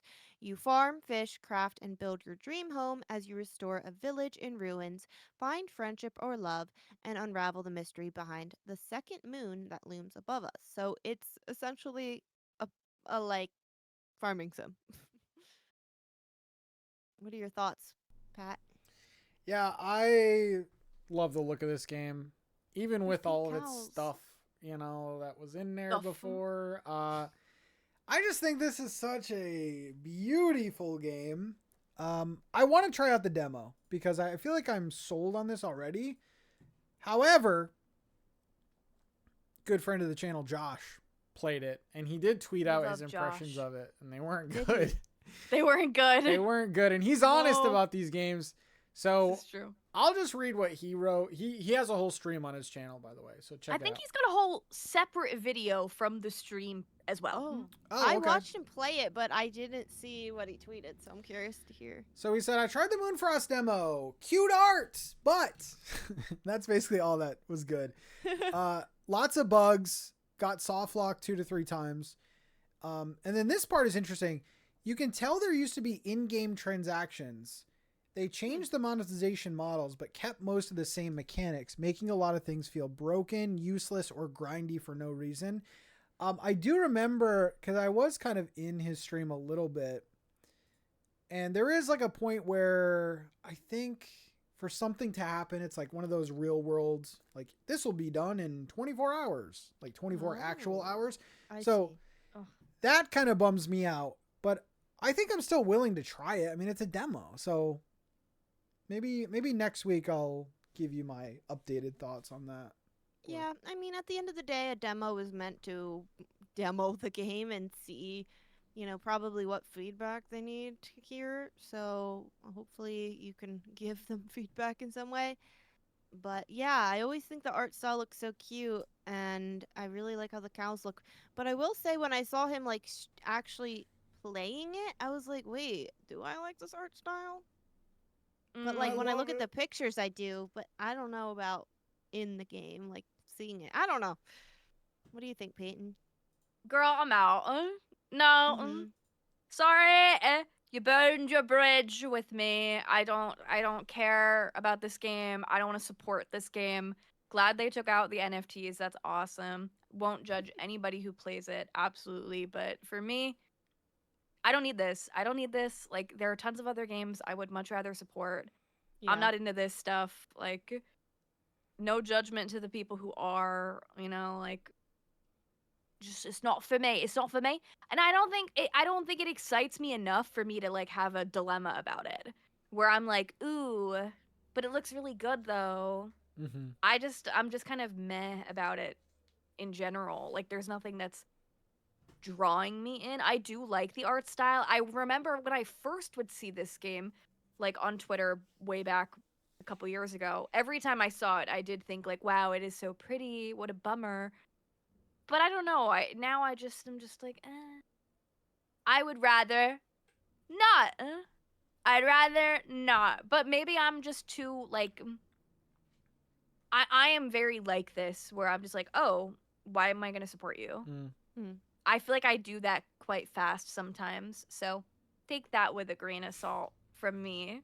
That you don't need that. Yeah. You don't need all that. Pink Yeah, cows, I think man. I know, but I Pink know, cows. honestly, I just don't think the game is going to be good and polished. And maybe that's like really too soon to say, or that's mean, but it's genuinely what I think. I feel like it's not going to be polished, and it's just kind of has that cute look, and it needs a lot of work. I have no idea when it's coming out, but I feel like they have a lot to patch up, and I'm not really super interested, but I do think it looks cute, and I hope they can turn it around and make it something unique and interesting that does work out, but I don't really see myself playing it at this point. Mm-hmm. So yeah. Well, moving on to Tiny Bookshop, they announced that they will be doing a DLC. Woo, woo, woo, Let's woo. Very exciting and a good move on their part, I think, because, Tiny Bookshop did so well for a bookshop game, kind of a new, I don't know, take in the genre, and they just did really well with that. So they said, surprise, we can't say much about it yet, but they have DLC coming. Just know that it's coming, and we're really excited about it. And they posted a picture that said, Tiny Bookshop is getting a DLC. That's right, we have not forgotten about our next adventure in Buxtonbury by the Sea. So, Breaking news: as of 2 hours ago, they also announced the game is coming to mobile. ooh, I feel like So that's that's a fun good too. move. gosh. That's probably a good Yeah, move. I think it's a good mobile game. Mm-hmm. Yeah, and they've been constantly like updating their game with fixes and things like that. And yeah, it seems pretty cool, pretty exciting. So let us know what you think. Will this one be something more revealed in the Wholesome Direct as well? Our Tiny Bookshop queen, what could be added with the DLC, Peyton? Like what I more hope- could you add? A new world? I or- want Heated Rivalry as a book Oh. option. books. I'd like Smut. I would like all of the Game Changers. Honestly books though, as an Tiny option. Bookshop, that's such an easy add in Just friggin' cute. smut, dude. You'll get so Whoa, many players. no. Oh. I don't even know Books, you if mean. like I don't even Stop know it. if like 50 Shades of Grey or anything like that is included in the lineup, but I don't know that they would. Realistically, I think it's family friendly. I think it's That whatever. would do Anyway, so well though. actually no, because there's tons of romance. It's a romance book.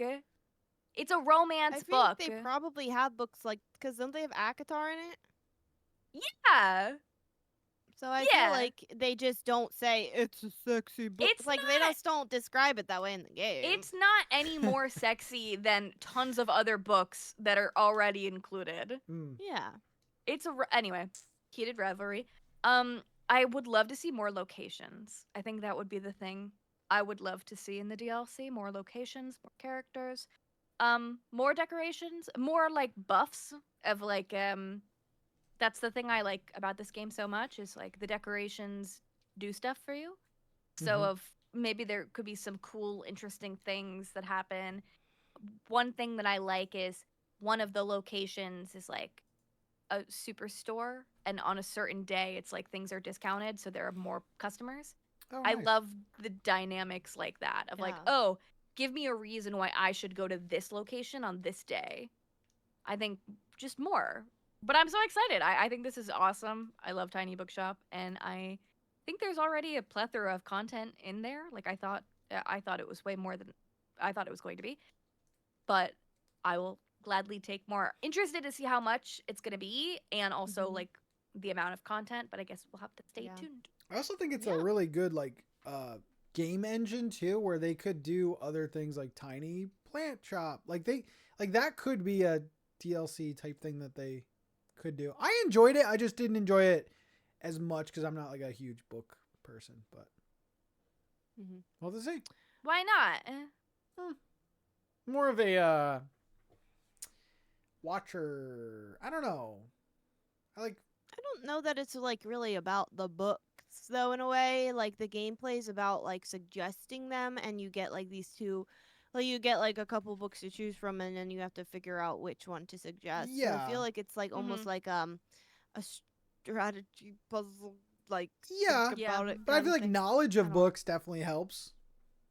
Yeah, I don't that's know that true. I have the biggest knowledge of books. But there's Yeah. so many books. Yeah. Yeah, I Yeah, mean there's a lot of certain books. genres for sure. Like anytime where it's like I want to play, I'm like, "Oh, Mm-hmm.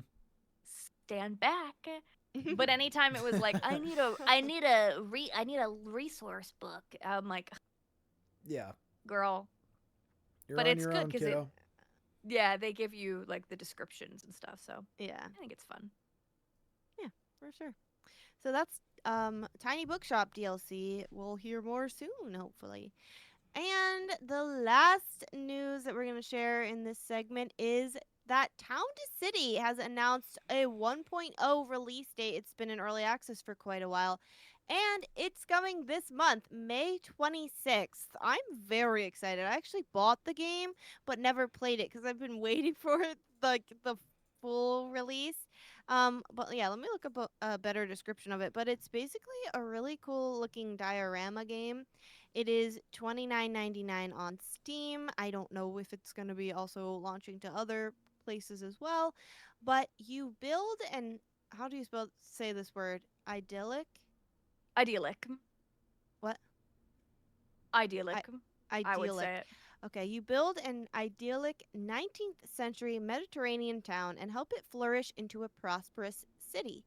Freely place and customize each element to create the perfect home for your growing population in this cozy city builder from the creators of Station to Station. And it has overwhelmingly positive across the board reviews since it launched September 16th of 2025. So, and it's not just like, oh, there's 50 reviews. It's over like there's almost 4,000 reviews. So that's crazy. So I've been really excited for this. I think like it's just good. Looks like a really cool, fun building game, and I'm excited that it's coming out so soon and that they've like done a pretty quick turnaround for early access too. Yeah, I What are added your some of thoughts on the this? I added something in the show chat, like some of the things that they're adding. Oh yeah. Ooh, I looked at that. it's going to include new town. Gosh, a word I can't say. Rosemary is the Wait, town. let me put that up. Is it a Oh. town? Rosemary. Ooh, Yeah, there we go. okay. I Get can't say it. There will Oh, be God. tourist routes hotels featuring the Inn, the Boutique Hotel, and the Grand Hotel. More quest jobs. Bourgeoisie. Ooh. yeah, jobs and art atelier props. Amazing. Oh my Yeah, this was goodness. one of those games that, whenever we did the Smasher Pass, I was like, looks awesome. Early access. Nope. But yeah, I mean, I've heard nothing but great things about this game. I'm definitely like, this is kind of my type of game where you're like building towns and stuff. Yeah. So I'm interested. Yeah. This looks awesome. Yeah.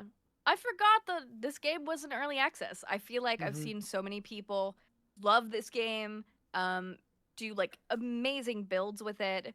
And yeah, I think I kind of had maybe a similar thought of, oh, I'll just wait because early access, like for a building game, I was like, oh, I'll just wait till all the stuff is there. So I can imagine myself definitely wanting to visit that in this month, and I'm excited. It's like so soon. I love this kind of like announcement, like, hey, it's coming out in like 2 weeks. We don't need Yeah. no stinking Wholesome directs. We'll announce it Whoa! ourselves. That's what They're they gonna said. kick you out. That's they're what they said. They're deleting your segment. That's as literally we what they speak. said. Oh I'm just a my messenger. god! I'm a They messenger. did Dude. not say that. Where did they say You guys that? are being kicked out of it. No, that's Thanks cool a though. lot, And it's Pat. soon. It's this month. Crushing my dreams. It's like in 2 weeks. Yeah. Yeah, I think this is awesome. So I'm really excited for that. Let us know if you're interested in Town to City. But yeah, lots of different cozy game news things coming up again. So, yeah, that's what we've got today. And we will be right back with some emails after this. Hey, it's Min here, and I just wanted to know why you haven't sent that email to us yet. You've been wondering what our thoughts are on that cozy game hot take in your head. You've been wanting to email us that burning question, but you haven't done it yet. So go ahead and do it right now. Email us at slowburncast@gmail.com, and we might just read your email and your question on our email segment of the show. And if we didn't get to your email yet, maybe we will today. You don't know. Welcome back, everyone, and thank you so much for listening and or watching episode 6 of season 4 of the Slow Burn podcast. It's time for that segment that has multiple names that vary, but today it's Peyton's Parcels. We're gonna open our email. Like, we're gonna go into it, we're gonna open it, we're gonna pull out a letter. Did you guys ever watch, like, I don't know, was it like Blue's Clues? Yeah, we just They'd, got a letter. Yeah, we just got a letter. We just got a letter. And like, wonder who it's from. yes. Mhm. Okay, so we'll increase the production budget and we'll get a printer and we'll like print out the emails from now on. Do you guys own printers? I own a label printer. You cut out, so I have no idea what you just said. I and own you a also label turned to the printer. side. Payton, Oh, cool. This week's Oh my mail. goodness. That's for me. Thank you so much. Great. I don't own a printer, but I don't need one. Min has letters for me. Okay, cool. Anyway, so if you want to send us a question, a hot take, a debate, something that you want us to talk about on the show, please send us an email to slowburncast@gmail.com. That is slowburncast@gmail.com. Write Send that it there. down. We write that down. We've got we've got some emails to go through. The first one is from Krista, and it says, "Hi, Min, Peyton, and Pat. I'm Krista. I've been here from season 1. And there's another Krista, but I'm the other Krista. You may know me from my username, Krista Loves Disney. Hi. And sometimes I drop into your live streams. I'm a big fan of the Slow Burn podcast and each of your YouTube channels. First of all, I would like to thank you guys for making such a cozy and sometimes cozily chaotic podcast for us cozy gamers. It's really fun to listen to every week. So my question for you guys is, what are your opinions on cozy game developers releasing exclusive content / DLC on specific platforms? Earlier this year, I found out that Cozy Caravan has expanded content called Pacific Island that is exclusive to Apple Arcade. I was crestfallen when I found out this content was coming to Switch. I love how you phrase that. Do you think it's a wise decision for cozy game devs to release exclusive content on a specific platform like Cozy Caravan did? How do you think this decision affects the players on other platforms? Are you for it or against it? Tell us what you guys think. Once again, thank you for making such an entertaining and endearing podcast for us cozy gamers. Love you guys. Krista, thank you so much for this question. Yeah, this is a really interesting question.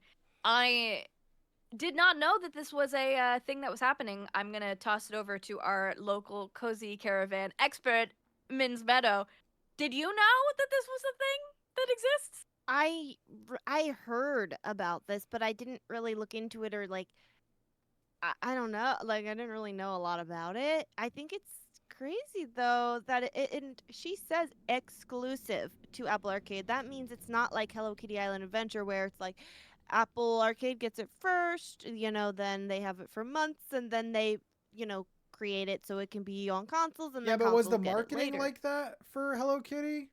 Because they may have said Apple exclusive content. For like way back when? Yeah, and then kind of switched up. Because I was gonna say the same thing. Like, didn't Hello Kitty have that? And maybe it's like an exclusivity thing. Like, you gotta have. Maybe it's here. for a specific amount of time and will come to consoles. I'm okay with that. Exclusive to Apple Arcade completely. I'm actually like not okay with it. I get it. Like maybe they have some deal, whatever. It's good for the indie game, whatever. Great, get your money. But at the end of the day, like for the players, that sucks because if you have, say, I walk up to somebody on the street and they're like, "I love Cozy Caravan. I played on my Apple Arcade," and I'm like, "Oh my gosh, I love it too." And they're like, "Did you get to the Pacific Island?" And then I'm like, "No, we don't have. I don't have that. It's only." You said Apple. Pacific who? Yeah. Then I'm like missing out on stuff. The Pacific? The Pacific, I don't know. I don't think I'm for it completely being exclusive. What exclusive for an amount of time I'd be more down with, and then eventually get it everywhere. Yeah, I was pretty crestfallen too when I heard about this. I love that. Yeah, I'm kind of with Min. I think if it's like a timed exclusive thing, like there are some indie games even that are timed exclusive for the Switch, and like that's their little thing. It's like, oh, we're here first. If it's extra content and it's set up like that where it's a timed exclusive, I'm fine with. I mean, I'd prefer everything launches at the same time. But if we're talking about like I don't know. Palia on the Switch versus Palia on Steam. You get like a little cosmetic thing. Mm-hmm. That's kind of fun. It's kind of cute. But yeah, I think. Is it fun if you don't have the console? Like if they said, what's a game? It would have to be you really like? small. Okay. If they said, Patrick, Animal Crossing is releasing this like sick new item, and it's like a giant pumpkin that you can like interact with, and it's like cool looking. And it's a pumpkin wearing a backwards hat, and you can only get this item if you own the Nintendo Funbox 132, and you don't own one, and they're out of stock everywhere. Why wouldn't I own one? Come on now. What are you saying, man? Breaking news? Oh, I just looked up on their wiki, Pacific Islands. It says this content is only available on Apple Arcade, and then in small font, it will come to other platforms in future updates. Okay. So it's a Hello Kitty situation. Case closed. Yeah, it's Hello Kitty. It's exclusive first to Apple Arcade, and that's probably the deal they like signed. Yep. There has to be some. Yeah, I don't know. Yeah. Well, about that other point, like, okay, Moonstone Island, there's a Nintendo Switch specific monster. That would be so annoying. But what if it was cute, like Yoshi themed or something? But it would be really annoying because I probably would buy it on Switch as well. But then I'd have to start over, and like that's really annoying. Yeah. I want to support the game. They used to do that back in the day. Annoying. There was a fighting game, Soul Calibur, and on each platform there was one different fighter. Like on the I hate that. Nintendo platform, Link was in it, and then you had like Assassin's Creed, and I don't know. Yeah, No, I don't prefer it. it. I think we're in a time where everyone can get everything. I think that or should get this everything. made me think of, I don't know if you guys remember this controversy. I think maybe we've talked about it like maybe on the first season of the show. But there was controversy with Ooblets, one of my favorite cozy games, because when Ooblets launched, it had an exclusive deal with Epic Games, so it wasn't on Steam. And it was also on Switch, notably. But the PC version was only Epic, and people were very upset about that because it was platform specific, and people were saying it wasn't inclusive of people who played on Steam. And it was like a really big thing. Yeah. Yeah, like they had a statement about it where they said something along the lines of, forgive my paraphrasing, it was something along the lines of like, we're an indie studio trying to make money. We got a deal we couldn't turn down with Epic. At some point, and then at some point it did come, right? It's on Steam now. Ooblets is on Steam. Yeah. I think. Yeah, it had a whole Steam launch. That's when I first got into it. Yep. Yes, right. So eventually it did, which is great that it eventually came out. I think that I don't know how I feel about it because there are certain games that are platform specific, right? Like Nintendo games, you need a Switch for a lot of, like most of them. That's true. And that makes sense. Like I think we're like with that, and PlayStation does the same kind of thing as well. I remember, and they always have, like growing up, I remember my brother had an Xbox, and there was some game he wanted to play so bad on PlayStation, and my mom was like, I do not comprehend why you can't play XYZ game on the Xbox that I just bought you last year. And he'd be like, well, they don't make this one for that.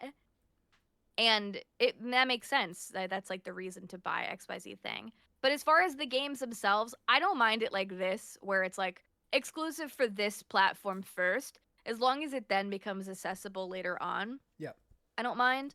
But when it's like an exclusive skin or something, yeah, they still do that with Fortnite. You can only get certain PlayStation skins. Well, that's annoying. You know what's interesting? I was at the dentist, and the girl was telling me she's like a newer gamer and what games she liked and stuff. The dentist? Not the dentist, but the assistant. Oh, okay. Cool. But the one you're actually with most of the time. The dentist just comes in and goes, "What? Oh, good." But anyway, yeah. So to me, she was my dentist, but officially she's not. But she was like, I was like talking about a game. I said something about Tomodachi Life, and she's like, "Oh, when's that one gonna be on the PC though?" And I was like, "No, it won't be."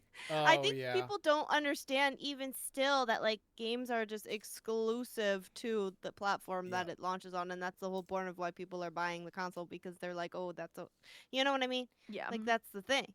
And so I don't know. I just thought that was so interesting because she wasn't the only one I had heard that question from recently.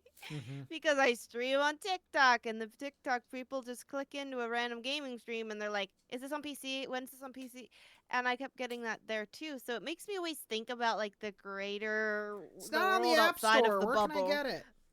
Yeah, of like Yeah. what people not understanding that. Like, no, it's just on here. Hey, shout You out know, so Mac it- users. You guys have it rough, man. You guys get like nothing. Nothing. Yeah. It's like in Steam tells you in red, not compatible. Yep. I love opening Steam on my laptop and I'm like, oh, everything I own not compatible. Infinity Button. Nikki's on Mac now. Hope it runs okay. There you go. I would love to bust out my MacBook Air and try to run Infinity Nikki. See how it goes. Yeah. I'll report back. Well, Krista, thank you so much for that question, and we'll have to keep an eye out on the Pacific Island to see if it does eventually come out for the other platforms other than Apple Arcade. We've got another question. This one is from Caitlin, who said, "Hi guys, did I ask a question last week? Yes. Am I sending another? Also yes. If you don't need a question right now, feel free to ignore. Well, we're not. This is not from a week ago, though. I'm sorry, it's from a little bit earlier. But this one's a little game. It's kiss, marry, Kiss, kill. Kiss. Here, Tongue we're or playing no? kiss. I don't know that there's another way. I don't Okay. know if there's another way. Is it grandma or boo? You know. Anyway. Oh, okay, that's true. I don't kiss. Okay, well, I've talked about this before. There's I don't. other ways. I don't kiss my family members on the lips. No. I don't. So, no. Anyways, Okay. What's the said other it. option? we're playing Kiss, Marry, Kill French, for marry, different kill. cozy games. Do you say French, Marry, Kill? It says kiss, marry, kill. Yes. Yeah. Okay, for different cozy games. Okay. So our first one. Oh wait, but you didn't give me 3 options. I gotta make these up on the spot. Okay, wait. Because You just gotta Oh, I eliminate didn't one. see that. You gotta eliminate. there's. All right. Great. We're gonna start with farming sims. We're gonna kiss, marry, or kill. It's too easy. There's. Okay, you gave me 4 options, but I gotta pick 3. one. Just get rid of the But last if- one. Okay, Well, that's we what could we'll do do- on. We could do French kiss, marry, kill. Just Jesus. a little Yeah. cheek. Okay. We could do hug. Hug exists. Kiss. Okay. Yeah, let's do. Or we could do a hold hands. Just get rid of the last game. Okay. Like we can go on a Bumble date with. Okay, but what does that mean? Because what is a Bumble Bumble date? friends, Bumble date. What? I don't know. I was gonna say I've been on a Bumble date where I become friends with someone. I've been on a Bumble date where I then date the guy for 8 years. So Mhm. like, what's the vibe there? Anyways, okay, we're gonna just eliminate the last one. Mm-hmm. Farming sims. Kiss, marry, kill. Story of seasons. I'm gonna make the executive decision to say Grand Bazaar. Stardew Okay. Valley. Fields of Mystria. Go. Pat? Lynn, what do you think? Oh, Pat, what do you Oh. think? I got my answer. And Tell this us. is a surprising answer, actually. Is it? I'm gonna. Oh, actually, I don't know. I'm gonna marry Story of Seasons. It's the safe girl that you settle down with. Her parents are lovely. They don't really season their food too much, but you can get by it.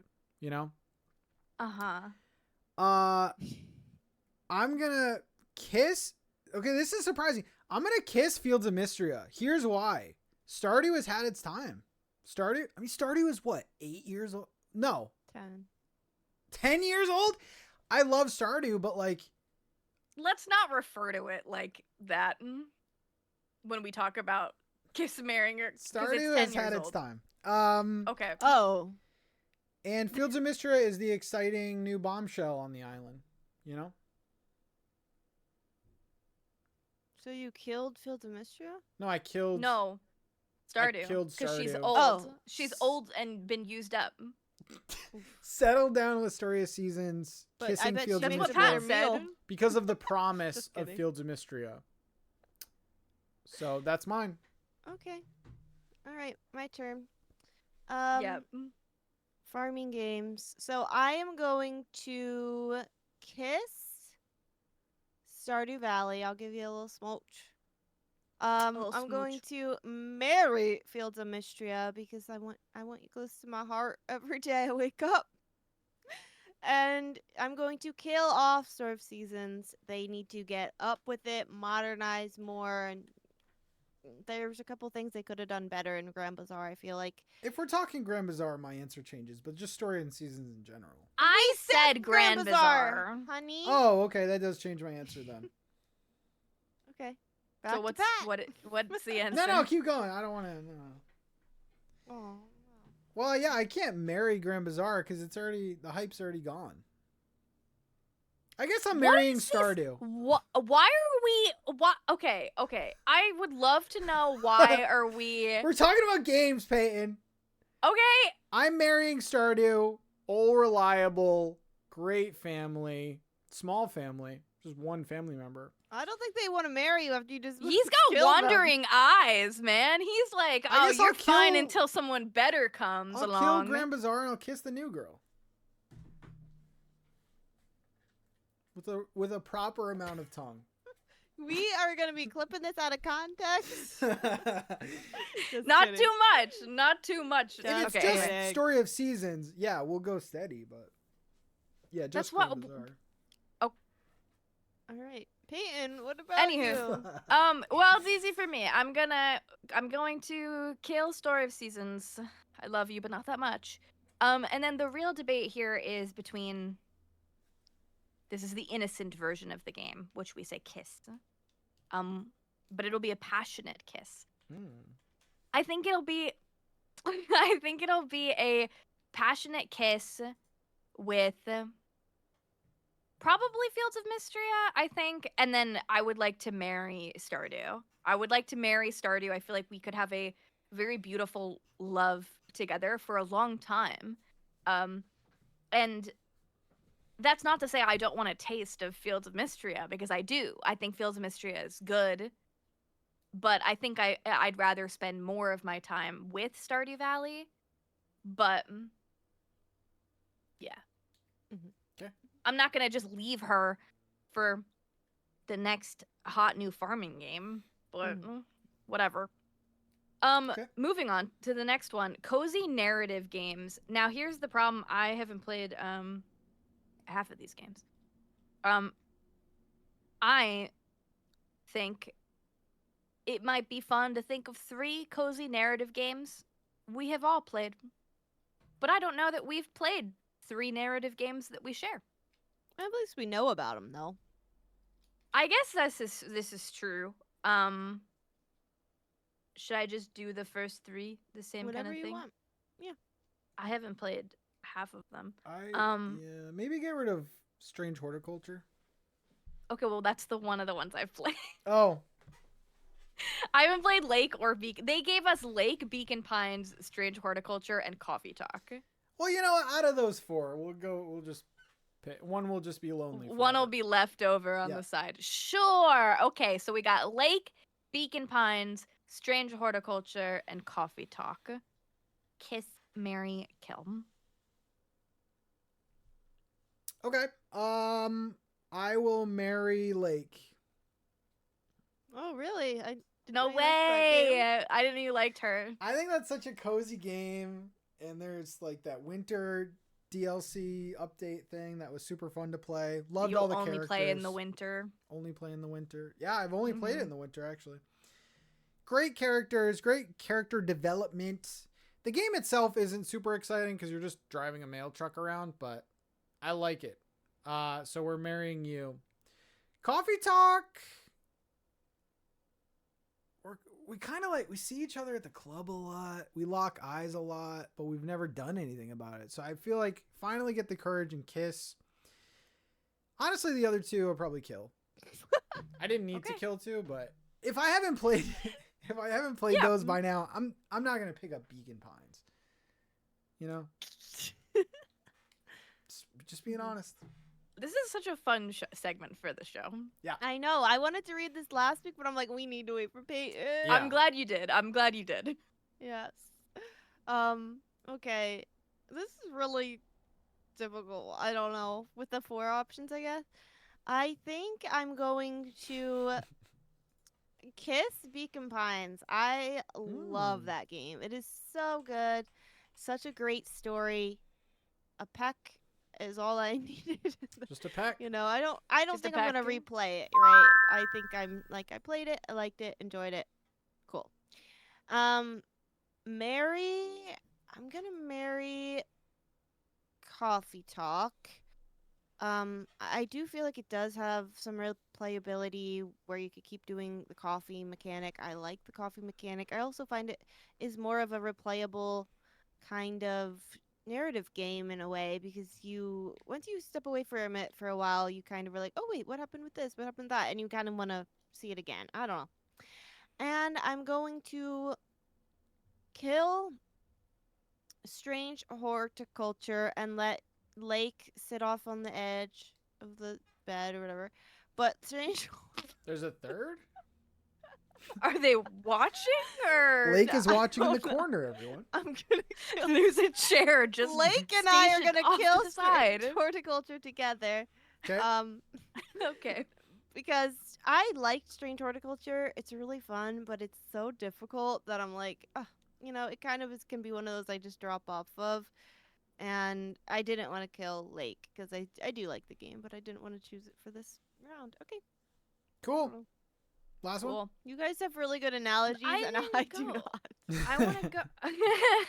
Wait, okay. All right. So I've only you played. didn't go. Sorry. No, I didn't go. Sorry. Next one. What? Okay, Just I'll kidding. leave. I'll leave. No. That was our Anyway. teasing you. You took it too far. Okay. I'm torn here. I've only played 2 of these games. The question. You good, Pat? Perfectly fine. Okay, cool. Happy. Watch the YouTube version to see what happened. Okay.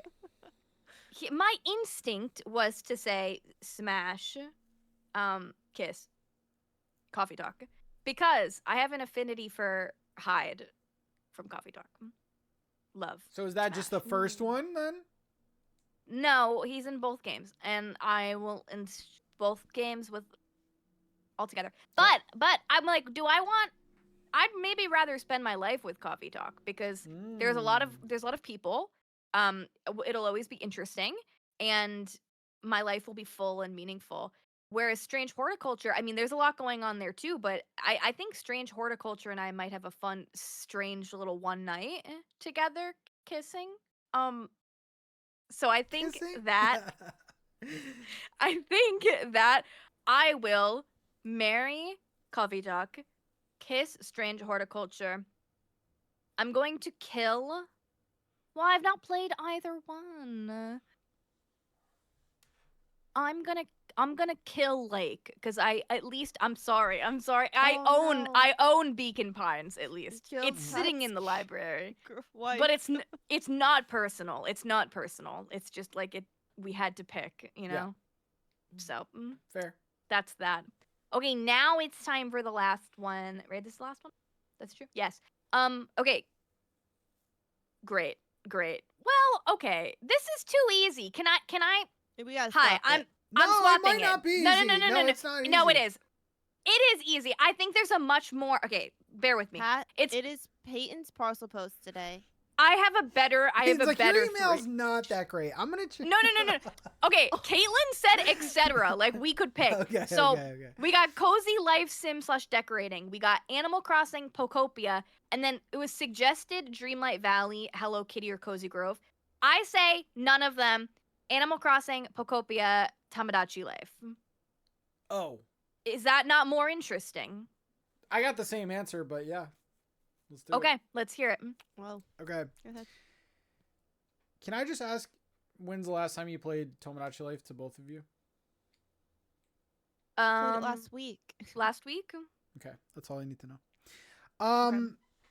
Marrying? Wait, we have a kiss, marry. Okay. I am going to marry. We've done 3 rounds. You don't know how this works. I'm gonna marry Pokopia. Hear me out. Really? Is that New Horizons or Animal Crossing in general? It's New Horizons. Okay. Marrying Pokopia, we're in it for the long term. I believe in this game. I believe in the future of this game. I actually have been doing a lot of decorating in Pokopia, and it's so good to decorate in a 3D space. The items are limited, but I'm holding out hope, okay? Mm-hmm. I am kissing Animal Crossing because it's on life support and it's last couple minutes together. Last couple seconds together. So kissing that goodbye. And then I'm killing Tomodachi Life. Here's the thing. Tomodachi Life, I knew it was going to happen. It had its moment. Super fun, super wacky. You saw all the clips online. But it's a pretty shallow game. You know, the designing the actual characters themselves, I had a lot more fun with it than I thought I was going to. And you could do some crazy stuff. And you can actually create some buildings and objects. Like, if you are super artistic and you have a little stylus, you can go crazy with that game. The substance of the game, though, and the dialogue is just shallower than I thought. So, we're going to kill. That's my answer. Okay. Sorry. Men? This is hard. I knew It what is. Pat's was. Okay. I'm going to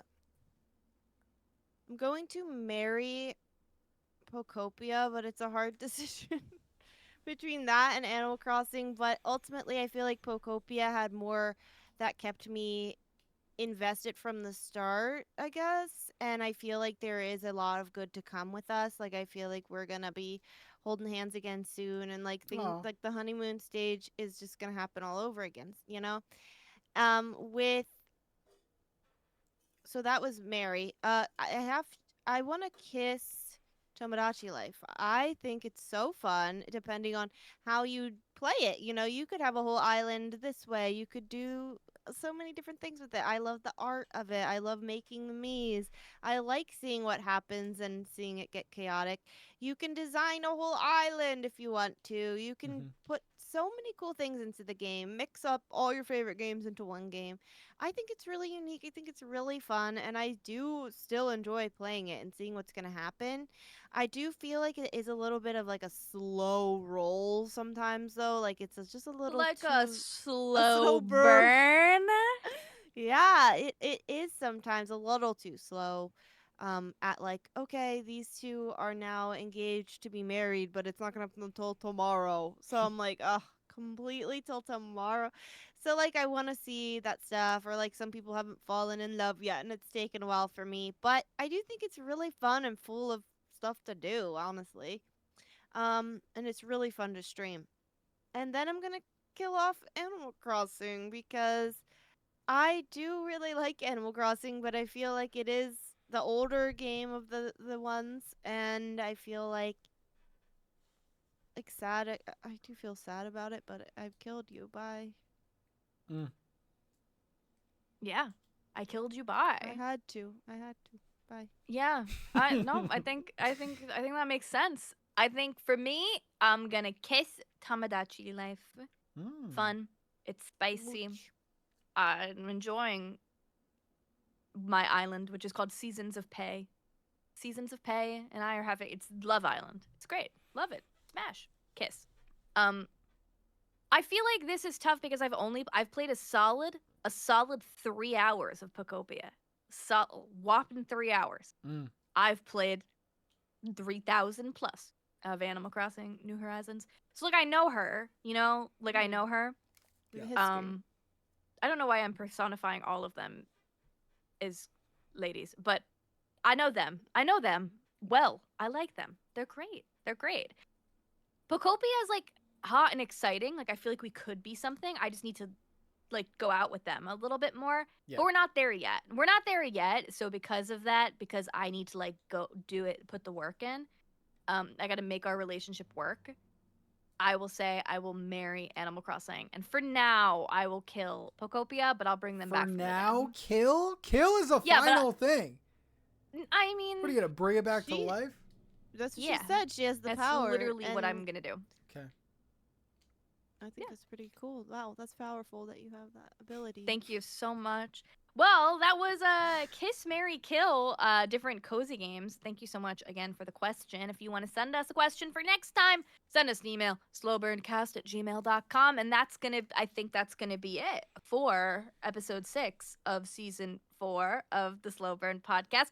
But if you liked this and you're like, oh my God, they're just so fun to listen to, I wish the show continued on past this for like another 30 to 40 minutes. I wonder what they would say next. Well, oh my God, did you know we have an after show called The Afterburn? What? That's exactly it's exactly that. And you could listen to it right now. We do it every week. Mhm. So it's always there. When you're listening to this, it's out. Go check it out. Great. Cool. Anything else? No, my job's easy. We will see you next week with an all new episode. Bye, everyone. Bye. Bye.